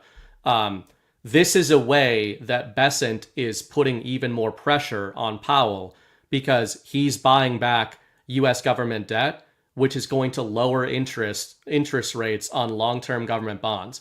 And from what I was reading, the reason that this is kind of a war declaration is when the Treasury is buying back debt at an accelerated rate, while the Federal Reserve is either pausing or raising interest rates, you get this divergence in the economy where long-term debt is cheap and short-term debt is extremely expensive, and it can cause huge issues and ripple effects. So to me, I see this as a game. This is Trump and Bessent accelerating their game of chicken with Powell and basically saying, if we start doing this accelerated buyback program, the implications of the Fed not lowering interest rates to match what the Treasury is doing is going to be immediate to financial markets, the housing market, etc. And Trump, when he blasted Powell again today, he specifically mentioned mortgages and home loans, car loans and mortgages. So I think what they're doing here is they are boxing Powell in, and there's going to be some problems going on with short-term debt. And I said to John before the show, apparently the fact that a couple of Fed chair on the board there publicly dissented from Powell's decision today is the first time that's happened since 1993. So this is going to escalate to the point where I think we're heading for an absolutely cartoonish situation where every single financial expert in the world, if not the whole board at the Fed itself, is going to be saying Powell needs to cut, and he's still going to be refusing to. Yeah, I mean, we're already like getting there. Like that's kind of where everybody's at. So I mean, it's fast. It's only going to get worse. Though you're right. Like this, is, I'm gonna have to read more on this because I can't fully wrap my mind around it. But long-term debt's going to get cheap. Short-term debt remains expensive. That's untenable. They can't be having that happening at the same time. Yeah. Okay. Well, not sure if I'm glad you mentioned that or not, but after I read the article, maybe I will be glad. We'll see. Do we got any boosts? You know, did you check? We do have boosts. Let me see. By the way, guys, do me a favor. Hit that thumbs up if you haven't yet. VP Nichols sent $10 over and said, why is my computer acting all crazy? Oh, I'm in a different tab. VP Nichols sent $10 over. John, I share your condemnation of interviews in front of helicopters. However, was it just me, or were Marine One's rotors not spinning in the clips from Saturday's DPH? Another chopper on the lawn, or is the audio being mixed in? I guess I don't know. I'd have to go back and look. Some green screen copters. Seuss Cam 15, $5 on the Obama immunity topic. What if they first prove Obama was illegitimate as a president? Then the immunity clause would be removed and moved for him. I've seen that. I don't think we're gonna get that disclosure. I mean, you never know. It'd be crazy if we did. It'd be cool, but I'm skeptical we get that lucky and like things are that awesome. I know. One can hope. It's interesting that if you want to go back to some of Trump's earliest narrative deployments long before he was running for president, it's about that topic. So yeah, full circle. UKQ Patriot, learning more about how Obama and his IC sabotaged the 2016 transition is making me skeptical that Trump did something similar in 2020. Wouldn't it be better if Trump walked away, did full transition as Cash says, and fought his way back legitimately? I understand the thought behind that, but I think it's risking too much. There had to be a way for Trump to cement his return, for him to leave. Especially, you can't simultaneously do your duty as the president of the United States by looking into the election fraud and then find that election fraud and then actually, like that it doesn't make sense. It's a contradiction. Doesn't make sense. Yeah. I don't think so. Yeah. And I mean, if you're treasonous, like you can't be unfair to enemy combatants. Like that whole notion is very silly to me. Yeah. There's no illegitimate way to defend the nation from traitors. Joe Biden's football, $10. This is where we've had trouble with comms, sir. It's the Earth's curvature. It's called Earth bulge. Interesting fella, that Joe Biden's football. And 1027 JS sent $20 over. Have a good show tonight. I think we did. Thank you, Joe. Appreciate that. He's all excited about his documents. I was excited. A lot of documents going on. It's going to be like a whole documents era. That's all the boost. I'm excited about the documents era. Okay, we got some rants here. Aaron Pauling for $17. Normieville will go along with the stupidest, most illogical and retarded shit if it's easier than getting up and standing up. It's why some call them the seagrass and estimate that they are about 8 out of 10. I would agree with that. Joe Lang, it was so good to see you in the chat tonight, man. For $17, it's happening with 3 exclamation points. 3 of them. I wish your articles were shorter, Joe, because I'm going to have to be editing one after the show. I appreciate long articles. I just don't always read them. Mine are long. Like I said, I don't always read them. DAC 8869. for $20, $5 challenge. Let's go, peeps. Show some love. Here's mine and 3 more for those that may not be able. Dak, I appreciate it when you suck up to us. I always appreciate that. Thank you, sir. Good to see you in the chat. Tattoo teacher, I'm in. See y'all in Deadwood. Look at that. Got a nice little $5 challenge going. That's cool. Fat Chance is second. Also, tattoo teacher, I'm excited to see you in Deadwood as well. I wonder if Dak's going to be there. I haven't heard. I don't know. If you are, Dak, I'm excited to see you. If you're not, I'm very disappointed in you. Fat Chance, I believe you'll be in Deadwood. Looking forward to seeing you. CSUSBGOChem1 says, you know I'm in. Good to see you, man. Scheisler, I'm in for $20, and I will see you in Deadwood. Can't wait. Can't wait as well. Oh, Deadwood's going to be so fun. I can't believe it's... Days away. My God. I'm 2 weeks away from driving down. Exactly. Maggie Bundy, good to see you, Maggie. She's going to be in Deadwood, I believe, as well. She says 4th Deadwood can't come soon enough. A lot of tickets moved in July. A lot of people were keeping their powder dry. Cool. That's great. It's gonna be a good crowd. Astro Emmy for $17. Someone needs to make a list on all the drives, email servers, laptops, and burn bags that have been lost, stolen, or bleach bitten. Yeah. Well, we'll wait until they haven't checked all the closets yet, I don't think. Yeah. At HQ. So well, now that they moved out of that building, they moved out of the building. So imagine what's in the walls of the old place. Yep. The ceiling. I wonder if they had like drop ceilings where you can hide stuff up there. I hate those. I do too. Like the ceilings with the panels. Yeah, drop Is ceiling. that what you mean? Yeah. I hate those. It's actually, I have a really funny story about that. When I was like, oh gosh, we would have been on Territory Drive. So I would have been moved there when I was in 8th grade. So sometime between I was in 8th grade or 9th grade, we were remodeling the basement. I was helping my dad, and like we were going through and tearing out all the drop ceiling. And we were in one of the bedrooms, and my dad like goes and like hammers up there and like pulls it down, and a bunch of porno megs fall from the ceiling. Oh no. It was so funny. And he just like picked them up and like ran and threw them away. But I saw what those things were. Whoever was in that bedroom before was creepy feller. Not on his best behavior. And forgot where his hiding spaces were because he left it there. It is strange. I've seen a comedy bit about this years ago, but every teenage or younger boy has a story of randomly finding a deposit like in the woods. And it's kind of weird how that happens. I guess I don't have a story like that. Fell out of a sandwich. A ceiling. Yeah, mine fell out of a sandwich. No. But I didn't find, like my dad found, I was just there helping with the construction. Right. So, yeah. Anyway. Plausible deniability. Plausible deniability. Tone Ranger, challenge accepted. Thank you, sir. Deadwood or bust. Also, certain sources say FISA is the start. I would add only the start. Yep. See, I'm referring to the Q drops. I think I saw that floating around today. Start of the story, which means we're going to have...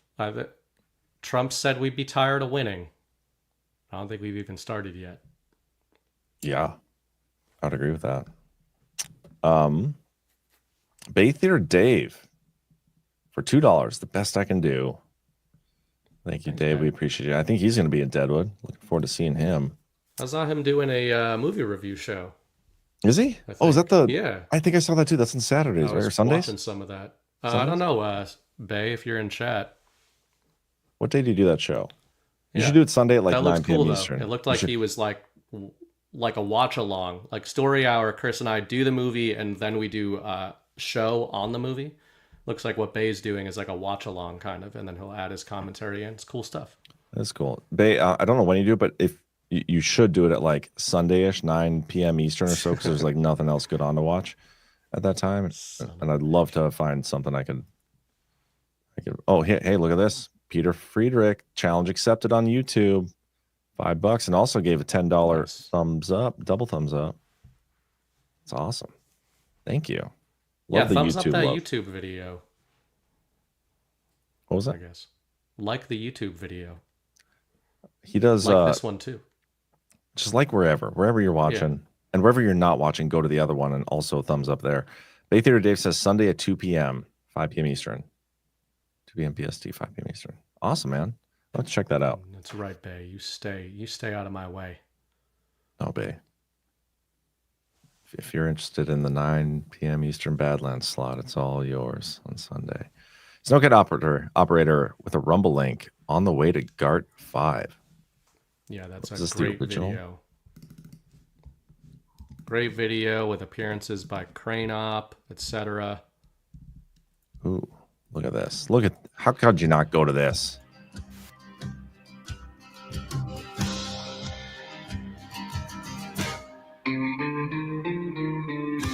Are you going to do a sequel, Snowcat? You better do a sequel. I'm not going to play that whole thing, but I'm excited checking to out his trailer this time. I didn't get to check it out last time. Wait, what do you mean? His trailer? Like his like motorhome trailer. He's got a new one. Oh, He brought it to Plymouth, but I didn't get to check out the inside. yeah. I typically don't go in like other males' trailers. Just like He rule I like live by. a whole string of candy all the way up in there. How could you say no to that? It's another thing I don't do is take free candy from anybody. You're lost, man. Whatever. Tattoo teacher, thank you for playing Snowcat Operator Video Deadwood. Wonderful work starring Leah and dedicated to Crane Op. Is that the one you just shared? Yeah. Okay. Yeah. Check that out. I do have an outro video. I don't know if I'm going to do a 7-minute outro. I have a shorter one, but I love that. Well, you know what? We'll play that as the outro. Should I play it as the outro tonight? I don't know. I'll let you guys decide. Burning Bright, You could put decide. it a little faster if you want.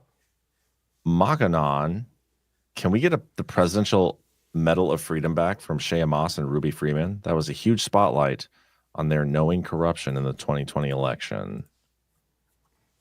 Sure. Hold on one second. I'll work on that for you.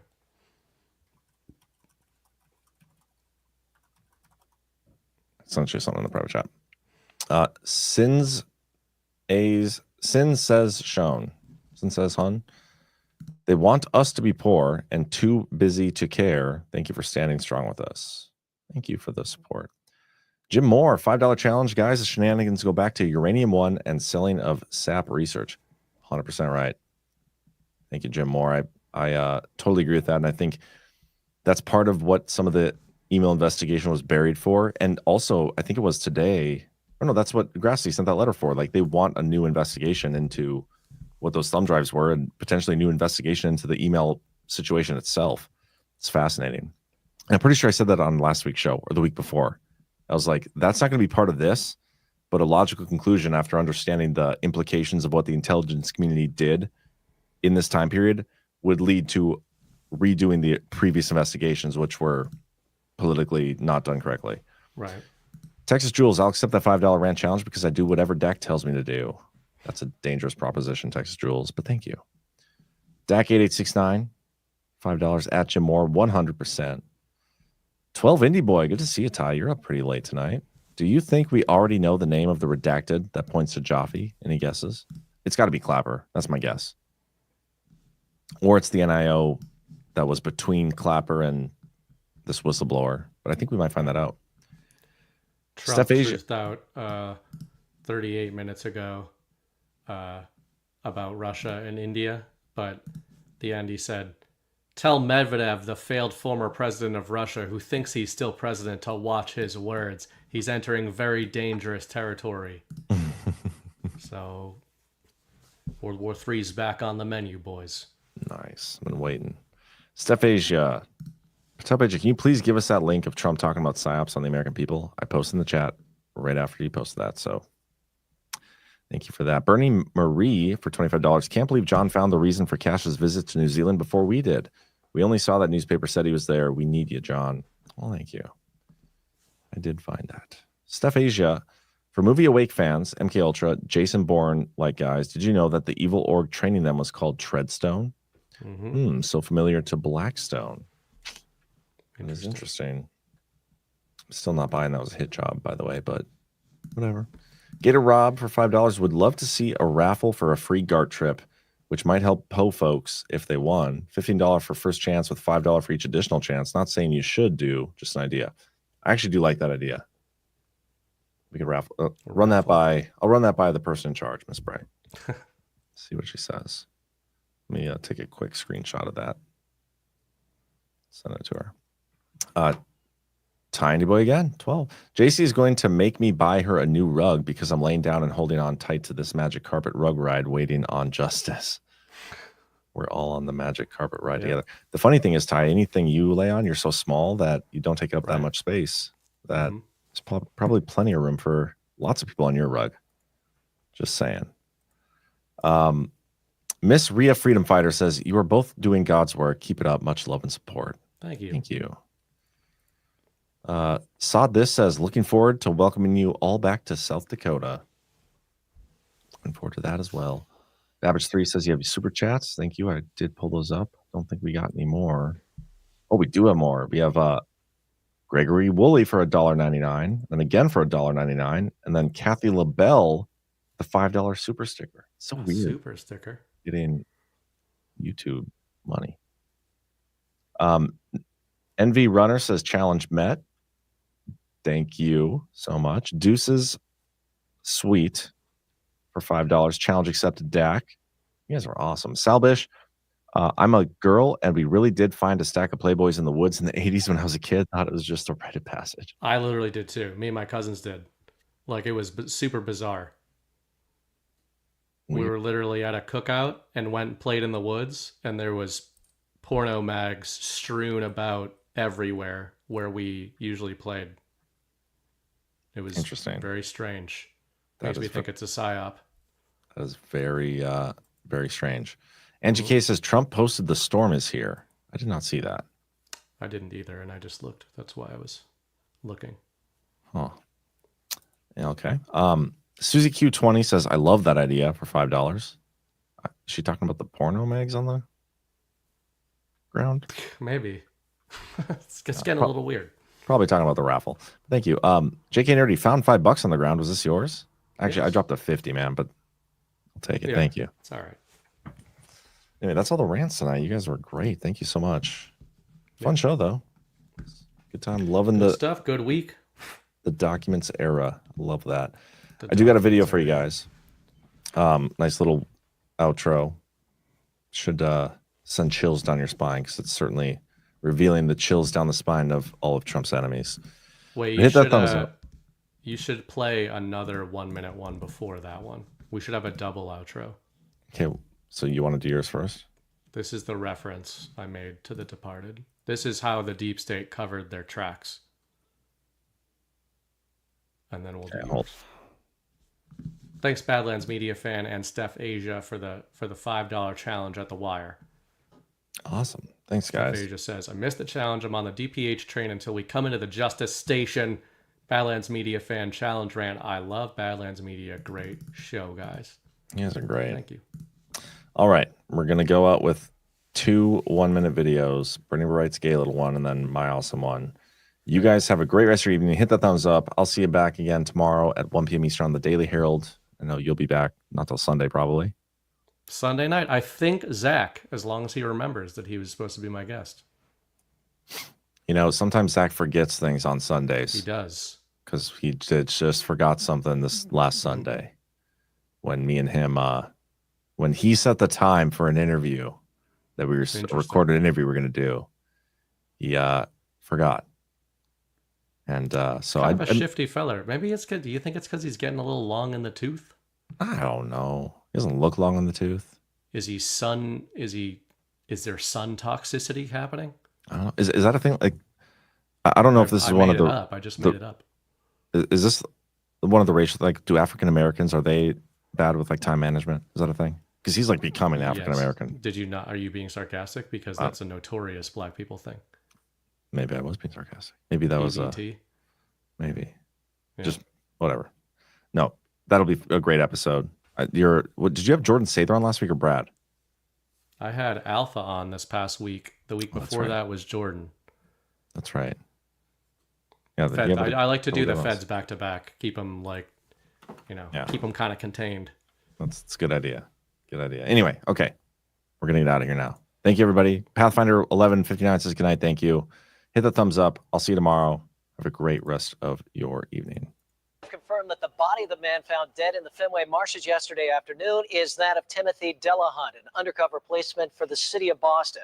This was the scene yesterday when Delahunt's body was found in the marshes near the Fenway. As for who did this or why, that's something police are working on right now. If you have any information about this murder, What can't you believe? I spent all fucking night dragging the poor bastard in there. Tell me how they found him so fast. Somebody walking a fucking dog in 3 feet of mud? What kind of fucking size of dog is that? That's a big fucking dog, man. I spent all fucking night doing it, man. I'm embarrassed. I still don't believe he was a cop. I don't believe it. The cops are saying he's a cop, so I won't look for the cop. Now, you soft fits, when I tell you to dump a body in the marsh, you dump him in the marsh. Not where some guy from John Hancock goes every Thursday to get a fucking blowjob. Don't laugh! This ain't reality TV! I've lived in Washington my whole life. I've never seen people in Washington scared the way they are now. I've never seen people in Washington as scared as they are now. They are scared to talk. They are scared to pop their head up. They are scared to be noticed. They don't want to be on his radar screen because they fear that he will use his power against them. When I call people to talk to them and quote them in a story, they say, hey, I can't be on the record anymore. I have a kid who works in the government. I have a brother who has a federal grant. My law firm doesn't want me to talk. I'm scared, they say. I don't want to be prosecuted. I've never seen that before in Washington. It's never been a situation where adversaries of the president, Democrat or Republican, felt afraid in the same way we're seeing now across the board.